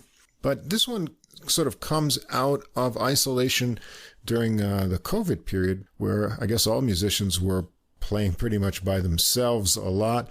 And so he focused on working on solo material. And now he's kind of continued with that. And he's been performing solo recently. And he did this recording. And rather than on any great technical show-off things, he wanted to focus on working on his best in performance with some mid-tempo tunes and ballads. And I think this is a really great collection, and I really want to recommend this recording to anyone who's like studying jazz piano and you want to get inside how tunes are approached and just played really well. And it's a real nice mix of material from some of his piano heroes and other great piano players. And so let's just jump right into it with the first tune, which is called Soulful Mr. Timmins. And that would be the great Bobby Timmins, who played with Art Blakey and Cannonball Adderley. But the tune is written by James Williams as a dedication to another jazz messenger. I think this was recorded originally on Art Blakey's recording album of the year, 1981. Well, it's a great minor bluesy tune, and what Green does with it here is give it a lot of cool added space. It's an AA-BA 32 measured tune, but he starts it out using the B section for an intro and then creates anticipation with space right after the first glissando that you'll hear. You'll be waiting for what comes next. It gets off swinging with a nice alternating bass note and chord left-hand accompaniment pattern, and Green switches that up with some blockier chords on the way. His improvisations are relaxed and playful, switching up to walking bass left-hand in spots. It's a nice balance of bluesiness and melodic lines in his soloing, and he finishes it up with another melody run and some nice extra chords at the end. Track 2 is called The Maestro. That would be in reference to Duke Ellington, and it's kind of a tribute to him from Cedar Walton, great pianist. This one has lush rolling chords and a relaxed but definite forward push to it. A pretty melody reminding you of the classiness of Ellington's playing, with a nice touch on the repeated notes in the lines. I like the variety of more delicate chords, bass notes, and arpeggios in the left hand that make a contrast with the thicker, blocky moving chords in there as well. Green's improvised lines are smooth and flowing, and then getting back to the melody, Green makes a great ending, setting things up with some syncopated rhythmic chords and then some rising, rolling right-hand figures, pretty final chiming notes. Track 3 is his own original tune, just called Jackie McLean, so written for the saxophone great, and I guess Green liked his classic Blue Note recordings, and have a lot of cool horn interactions in them. And right from the start, with a cool left-hand syncopated ostinato bass and little turning figures in the right hand for an 8-measure intro. The melody is minor, bluesy, and playful over a nice change-up of a descending bass figure and chords. Lots of fun space in this one, too. Sounds like 20 measures before a revisit to the intro idea, with a left-hand break into improvising. Great swinging right-hand ideas, keeping that little turning idea alive over changing left-hand, sometimes minimal, sometimes bringing back the ostinato, and sometimes walking. He finishes it up with another melody run and an outro to match the intro into a final thick chord and chime. Yeah, this all those quick changes of texture and rhythm in this particular track it's kind of like he's a little bit of a C.P.E. Bach in there too. Yeah. You like that? Yeah. Just change it up, keep it interesting. Yeah. Track 4, a Horace Silver tune, Lonely Woman. Well, Green keeps it close to the original Silver version, but stretched a bit for more solo examination. It's slow, lush, and pretty, along the way with rolling chords, but he makes it rhythmically interesting too, with more choppiness in the chords. Silver's compositions are sometimes oddly structured, and this one has a really very short 3-measure B section, and Green adds nice descending chimes.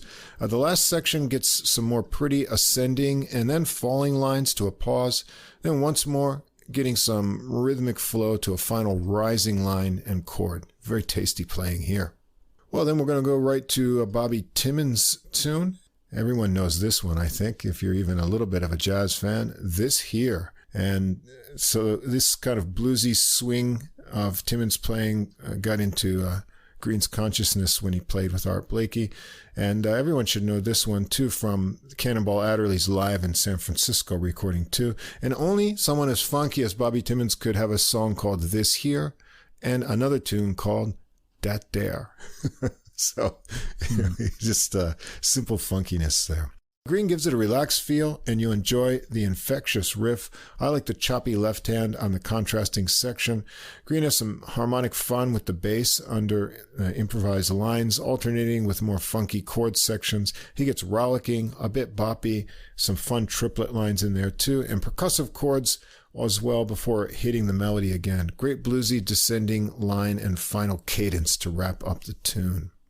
Then we're going to go into monk mode with Thelonious Monk's Ruby, My Dear.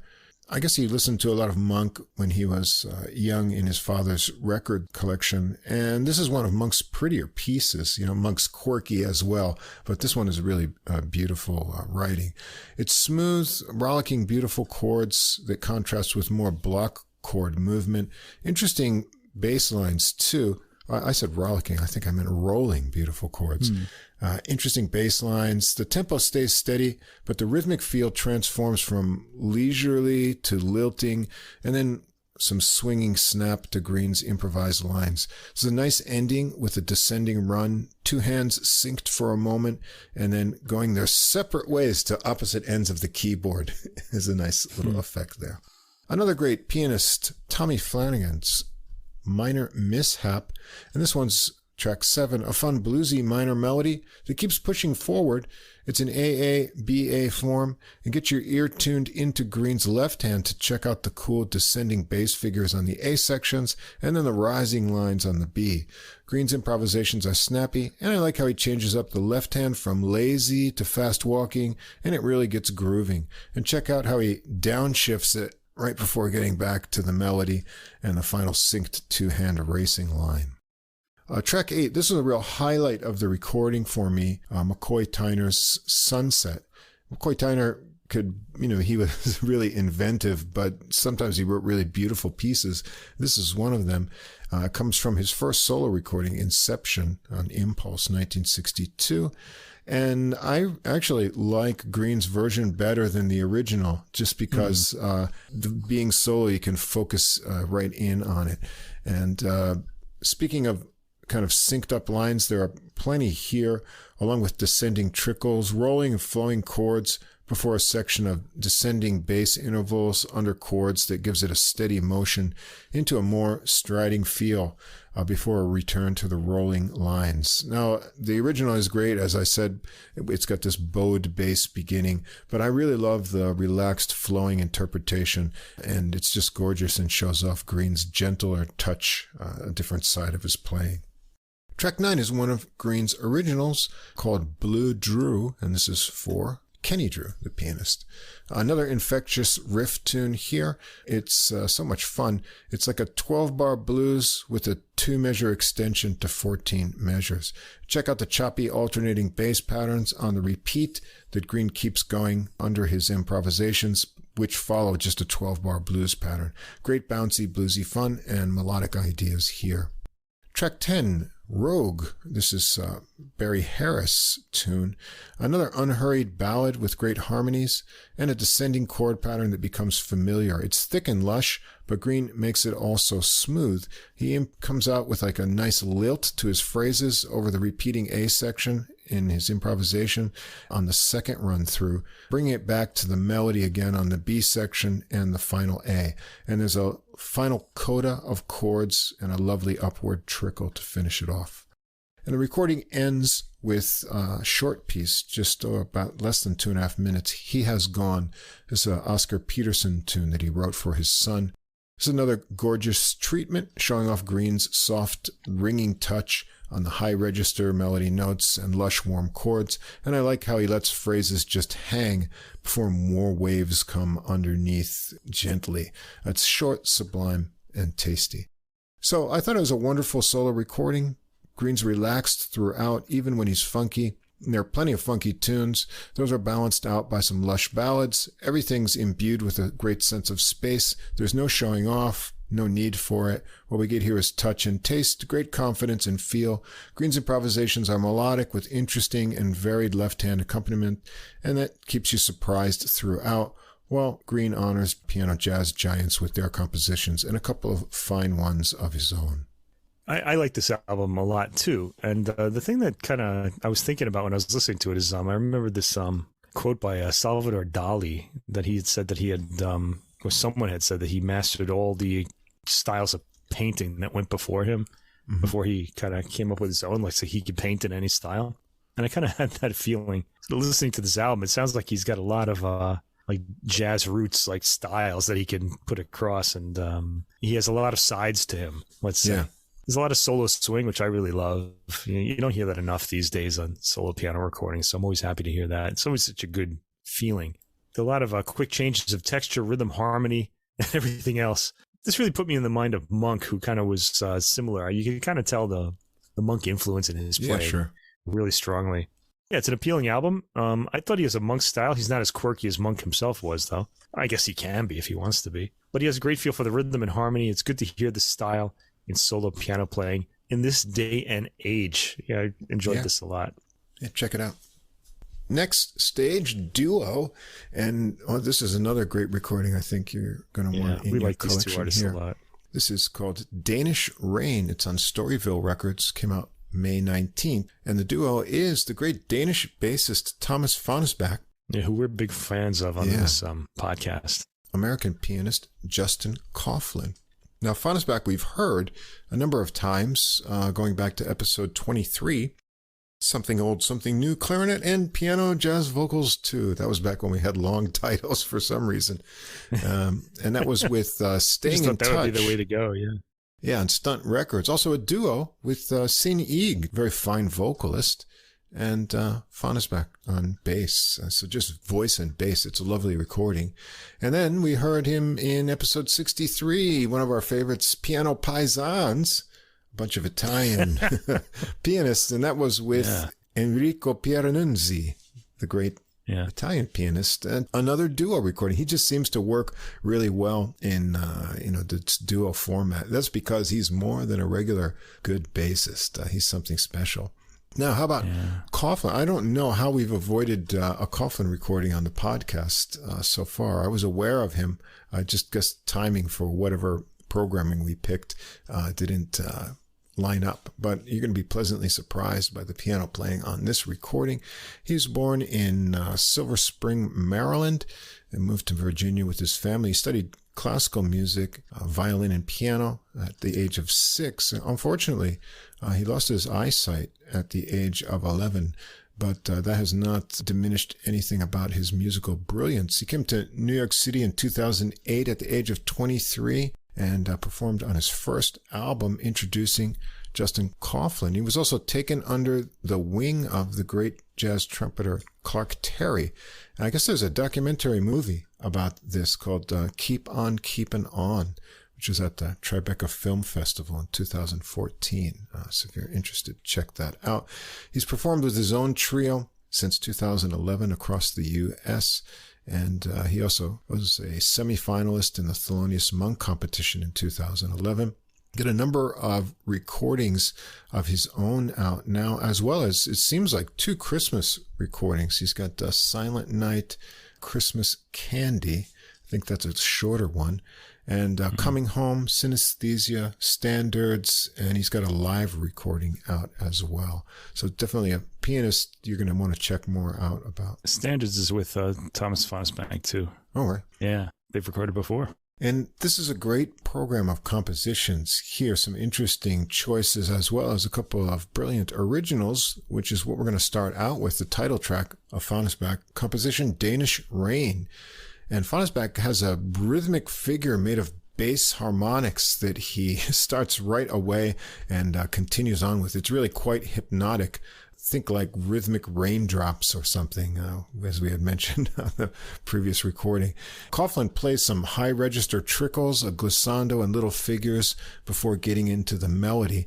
And Fonnesbæk's figure is unchanged, becoming kind of like a pedal tone, but he switches up after 24 measures to snappy syncopated figures.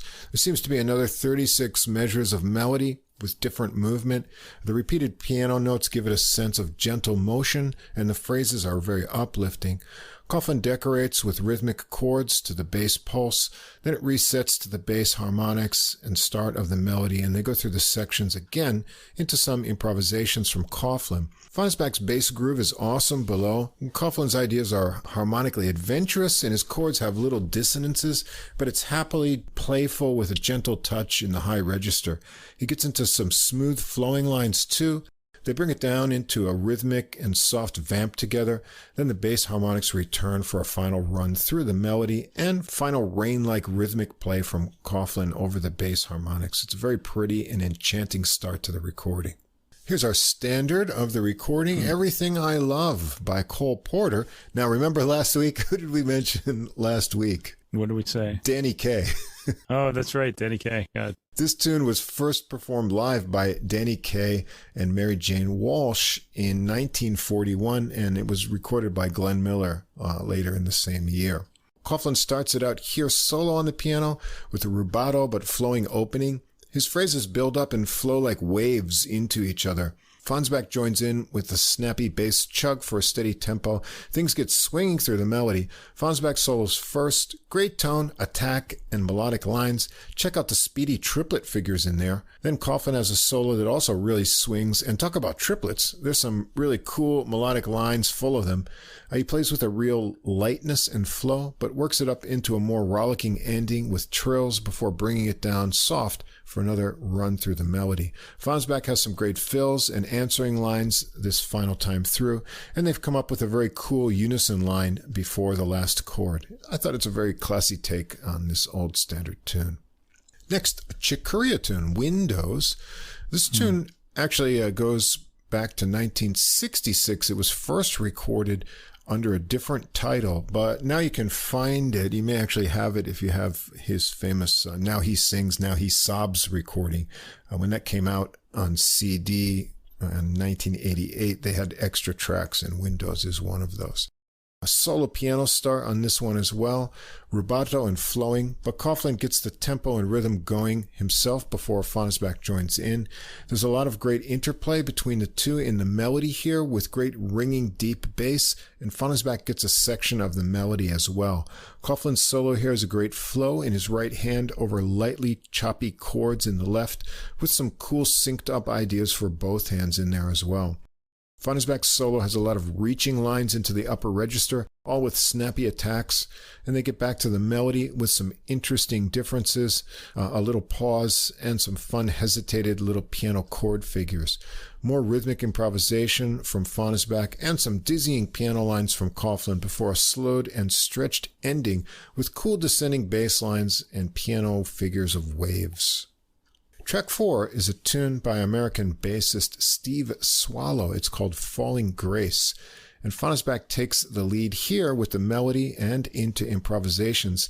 This tune has an interesting structure. It's a 24-measure melody, but the first section is 14 measures and the second is 10 measures. And you can feel that change if you listen to the chord, the cadences in there.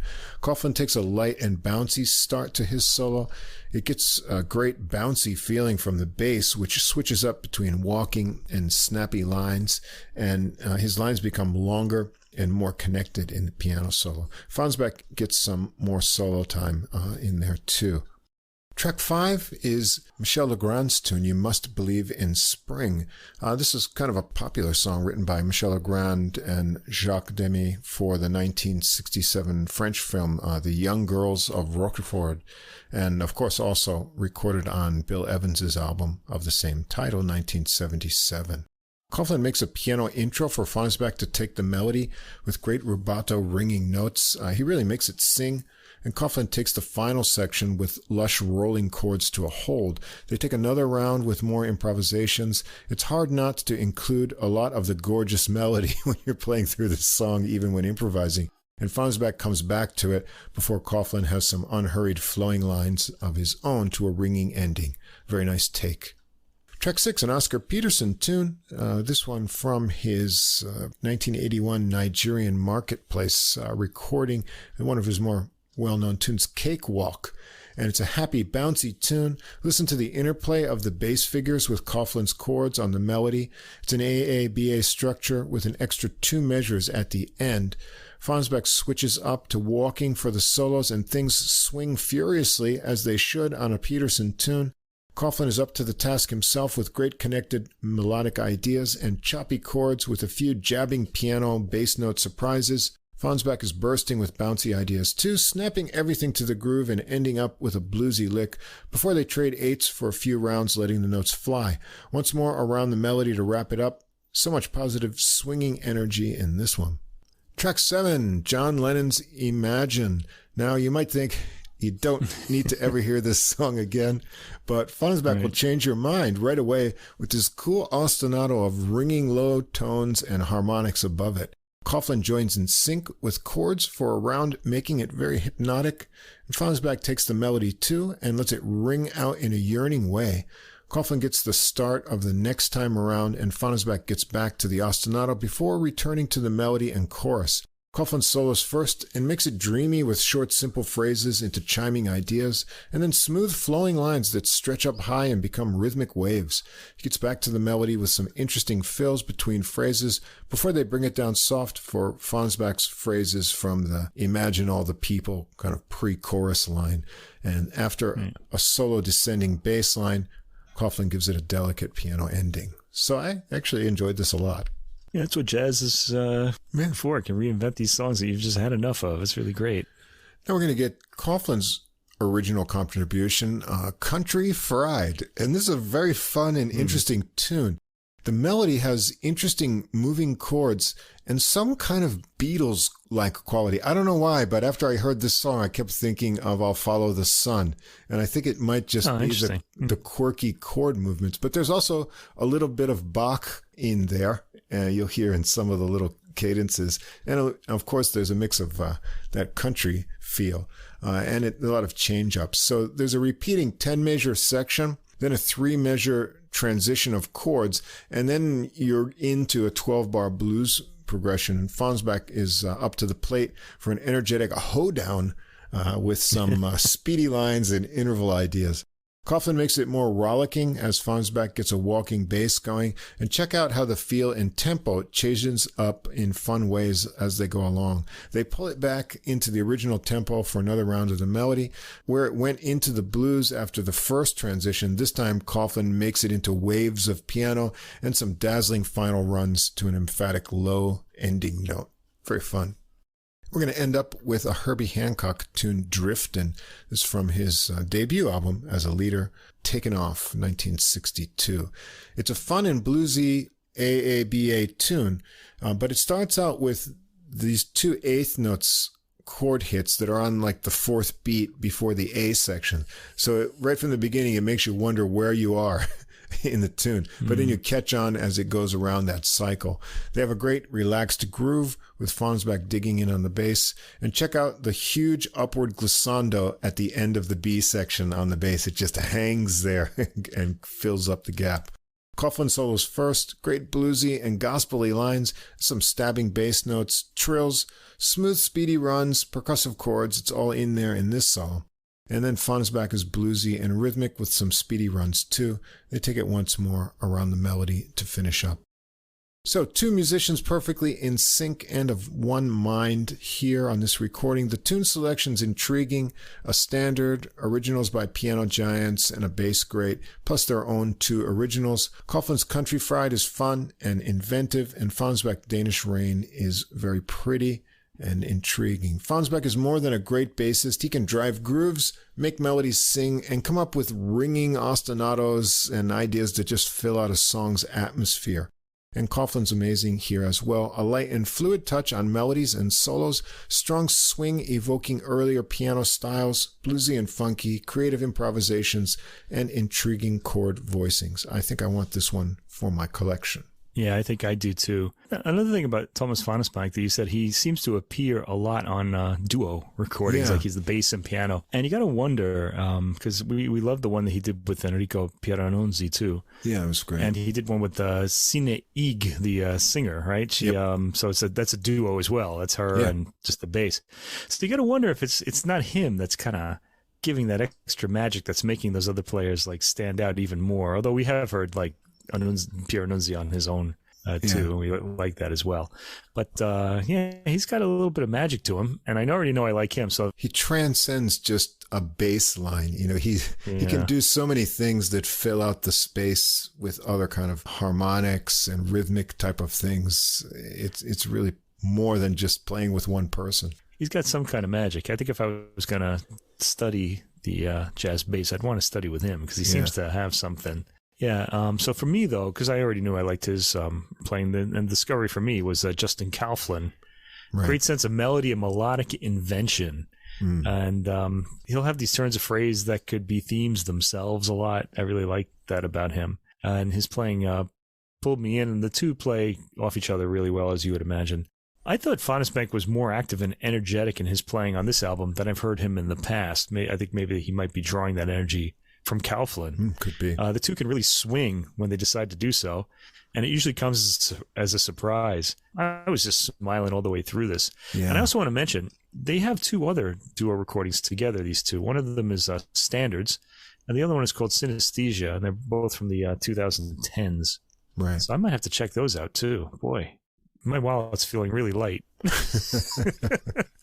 definitely want to hear more of Kauflin's playing because he's got that real magical sense of touch. Yeah, we got those two Christmas albums to look forward to later this year. We'll put those in with Gabriel Lashin's one that we missed from the year before, and we'll have a start for piano recordings. And let's hope something new and swinging comes out for Christmas jazz this year. Always looking for that. All right, we're going to end up with the trio, 1, 2, 3. And boy, I just took a shot on this recording, a player I never heard of before, and it's hard to find much about.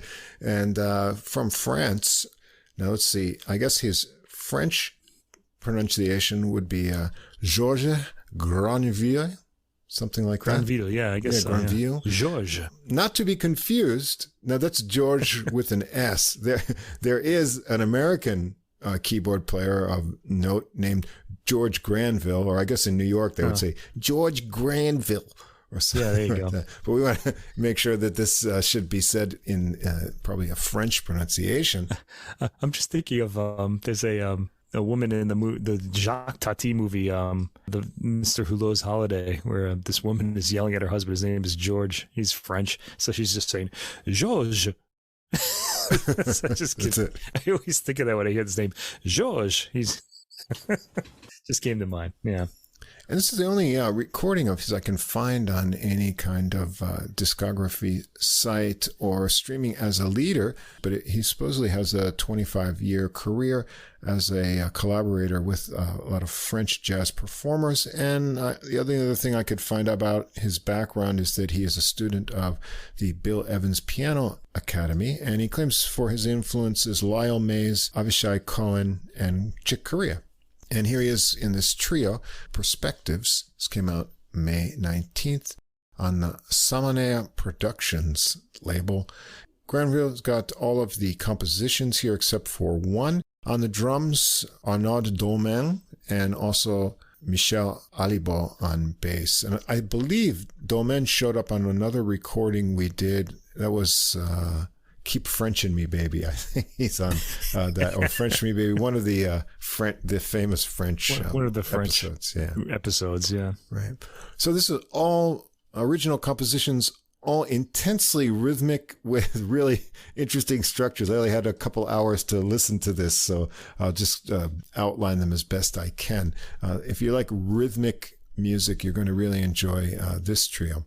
So the first track is Mazurka-like. And Granville gets it started with a repeating 2-measure syncopated alternating pattern of 3 notes in a chord. This goes around for 8 measures, and then the bass and drums join in for another round.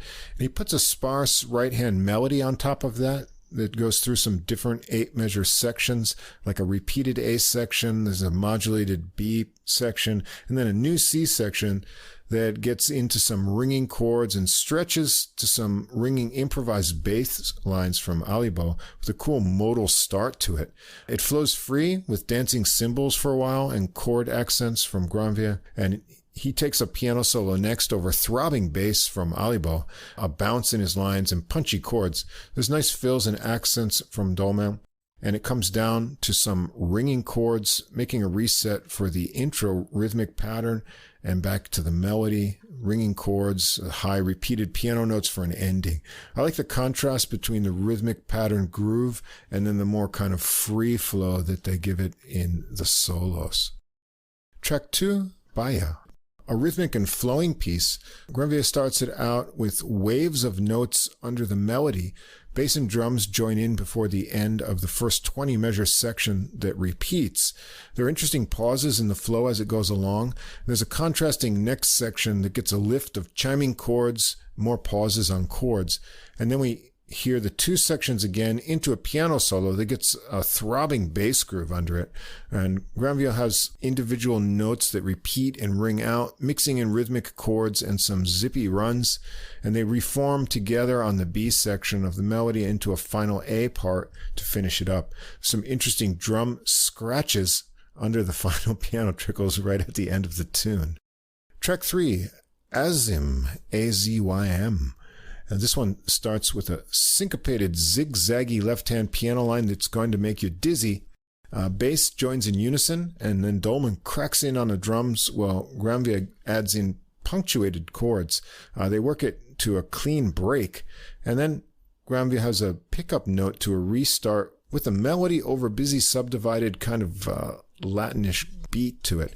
There's a 16-measure melody of lines and then a 9-measure section that brings back the crazy intro zigzaggy line, and then the first section again and a new 16-measure section. Alibo gets a really throbbing line going for a piano to improvise over with some interesting harmonic directions in his lines and some Cubanesque rhythms thrown in there too. He brings it back into the melody idea and into some syncopated vamping with bass for Dolman to work around the drums on with some tight and powerful hits. And then they bring the zigzag opening bass line back underneath all of that to a big finish. This tune is a real adventure in rhythms.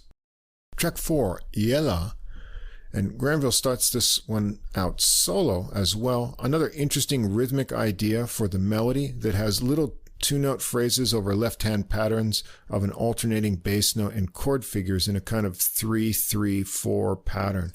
It's 16 measures, and then bass and drums join in for another round. There's a hold and pause into a slower-moving new section that alternates with the pulsing 3-3-4 feel from before.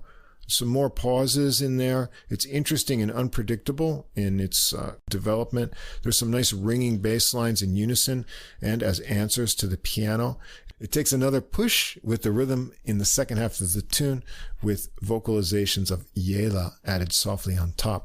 Dolman builds it up with fills and hits until it comes down softly for the ending with some short bowed bass notes underneath. Track 5, Zwell. This tune just explodes out of the gate with forward-pushing syncopated notes and zipping bass and left-hand answering lines. There's a repeating 18-measure section and then a transition section where the time kind of suspends for a moment, and then it pushes into improvised piano, taking on speedy swing groove with it and walking bass and dancing cymbals. Granville is really flying in his solo lines here, but mixes it up with some playfully rhythmic chords. And Alibo gets a pulsing bass solo as well before Granville takes it over again with more lines back into the exploding melody section. And then, well, we can't stay away from Beatles too much this week. We're going to get And I Love Her, Lennon McCartney. And I really loved this particular interpretation of this. So what I said here is, I could say that this tune needs no introduction, but they give it a rather interesting one nonetheless, using that little hook of the opening guitar lick that everyone knows, do, do, do, do. But it's, of course, it's on piano here, and it's extended into something syncopated and hypnotic that has an alternating 3-beat and 5-beat feel with some added piano and bass chiming together. There's a slight pause before Granville takes the melody, treated lovingly and flowing, and with interesting little answer phrases and altered chords between the phrases. And he chooses some really interesting new ways to harmonize this song. They bring back the intro idea as a transition into some bass improvisations from Alibo that builds up slowly into snappy rhythms that contrast with Granville's ringing soft chords and figures, and they take it out with the intro idea to a soft ending, but with some bowed bass that cuts right through. Track 7, 5 Zerka, and Dolman gets a clicky groove going with bass drum kicks in there as well. Bass rings in Granville with a ringing chord section in the advertised 5/4 rhythm for a 20-measure section, and then an equal length higher melody line section.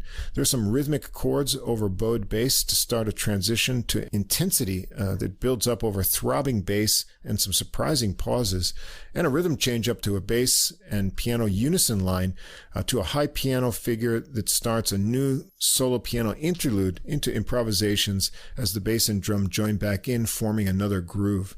They work back into the chord section, really ringing it out, and some intense drumming added in from Dolman. That comes to a kind of cute ending with a pause and a reset into rhythmic solo piano chords. Bass and drums build up the groove again and push it to the ending with the dynamic change-up idea we heard before. There's a lot of transitions and sections in this tune. Track 8, Set-A, S-E-T. He's going to some odd languages here at the end. Anyway, there's some mean-sounding double-stopped rhythmic bass ostinato patterns that get this one going. And if you're counting, well, this is this episode's 7/8 tune. That's 3 weeks in a row. We've got one. Wow. It's coming back in style. Yeah. Granville adds some improvisations and Dolman dancing cymbals. There's a break into the melody, which is chord-based in the piano with undulating right-hand figures. It alternates between 8 measures of A and B sections, with the B being more flowing, and then a new section that takes it to a break, and a new feel for the 5/4 groove with rhythmic figures, and back into the A section with more variations. Then the groove dissipates to a flow kind of feel for improvisations from Granville. It works back to intensity with Dolman's drumming and throbbing bass for percussive ideas and flowing lines from Granville. They work it back into the transition section to a break and into some vamping with bass lines for Dolman to get busy. His toms really ring out on the drum set, and they keep it going right up to the end. Track 9, C.P.E. This one starts with some voice recordings. Sounds like a family gathering or a little celebration or something. The melody idea is repeated rhythmic syncopated minor chord sequences from Granville locked in with Alibo over very clicky subdivisions from Dolman, and it becomes kind of hypnotic. They come to an end for a solo bass restart from Alibo. Piano and drums join back in the groove with improvisations from Granville, and they get back to the chord sequences and vocalizations get added on top of that. It comes to another stop with pretty piano trickles, and after a long pause, Granville gets things going again with a slower flowing piano matching the same harmonic kind of progression that gets a drum groove and finally low bowed bass lines added in. Alibo gets back to plucking some ringing lines in unison with the piano melody, and Granville makes a softly ringing piano ending with a cymbal roll flourish from Dolman. Track 10 is called Open Mind, and it's a solo piano piece. There's high ringing rhythmic piano figures that get added repeating low notes, and then new figures with insistent rising bass lines. There are harmonic changes and changes in the rhythmic figures that become like variations on what you heard before. Some zippy right-hand improvisations over the left-hand patterns work into more rhythmic figures, and then a return to the melody that ends up in an unexpected harmonic destination. So keep an open mind, as the title suggests. And the track 11 is Yella, called the full track. So it's a longer version of what we heard before, but it's worth checking out for the more extended piano solo that's included here. Anyway, that's it. It's a recording full of rhythmic intensity, all original compositions other than And I Love Her. Granville's compositions are often unorthodox, so it would take me a few more listens to figure out all the structures here. But in general, they always seem to open up into new variations or turn in unexpected directions. There's lots of Afro-Caribbean rhythmic patterns and complex rhythm ideas in here to discover in the songs. Granville can be flowing with a soft touch, but I think his ideas come through mostly with strong rhythms, often expressed in melodies that are embedded in chords. Alibo creates a lot of the intensity with a strong bass presence and attack, and Dolman keeps things flowing with an airy kind of cymbal touch, but he can crank up the pressure with hard-hitting accents and ringing toms. So lots of energy and complex rhythmic playing to dive into in this recording. Yeah, as far as the sound goes, too, it's a full-bodied recording with a big, fat bass sound on every track. It's huge. I was really enjoying that a lot, too. Anyway, the piano is right up front, too, and he's really the main thing, but the bass always draws attention when it comes in. The piano sound also, like the bass, impacts your body along with the ears because it's just got such presence. Yeah. That's another kind of thing to keep in mind about the recording. Granville's got some interesting chord voicings and substitute harmonies as well. And that really became clear to me with the overly familiar And I Love Her, a song that we know we've heard a million times, where he added a chord to the end of the repeating pattern at the beginning. I really enjoyed the sound of that. Yeah. He's kind of in the French style of piano playing regarding his tone and his chord voicings. It sounds like the color of the chords is really important to him, like the way they come across. Yeah, probably add in, the French background and then the Bill Evans piano school, and you're going to get some really interesting focus on voicings and things. But you can also hear Bill Evans is highly influenced by Debussy, so it's really those French chord voicings again, Chords are always very full sounding on this record, and I love the fat up front sound of the bass on every track. The piano especially was inventive, and I was constantly interested in what he was going to do. So it's an album fully worth investigating, I'd say. I think it's going to become more interesting with each listen, so I'm going to have to check it out a bit more too, like you, Yeah, I don't know if it's a lot of things in there. Available on CD yet or not. I haven't found it. I'll probably write to him and find out if it's going to be coming out on CD in the future. It would be an interesting one to get. Well, there you have it. Solo, duo, trio, quartet. That wraps up episode 117. Next week, we've got a plan. We're going to have a little bit of brassiness, I think. Again, we got a few brassy things coming up, really. Yeah. Well, next week I'll be serving up a trombone sandwich. Oh. It'll be delicious. Yeah, I've got 3 trumpet recordings from different countries, and one of them has a trombone on it too, a la the old Clark Terry, Bob Brookmeyer kind of sound. Yeah. So 2 horns together would be nice. In a few weeks, we're going to have like a saxophone episode. I've got kind of an interesting lineup for that too, because mine's not going to be all sax. It's going to be cello and sax. So I'll also include a cello recording on that one too. Oh, okay. That sounds like an interesting mix. Make it all add together. Yeah. Anyway, if you want to see what those recordings are for next week and get a jump on listening, shortly after this episode gets published, you can find that playlist on Deezer and also a link to it on our Facebook page. So do check that out. I want to say thanks to Fast Signs of Staten Island, as always, for our glowing neon logo. And as we introduce the same difference, 2 Jazz Fans, 1 Jazz Standard podcast, their promo will play at the end of this recording. So check that out, and do check out their podcast during the week. It comes out every other week, so you can add that to your music listening experience and learn a bit more about jazz standards. All right, and there we go. Another one in the can. Another one? Almost at 120. Wow. Be there in a couple weeks. Yeah, getting there soon. 120. And then 125. That's a milestone too. Yeah. Well, we've got a big rainy week coming up, so it should be good for got to put the tarpaulin over the field. Yeah, and getting snuggled up with some good recordings. So exactly.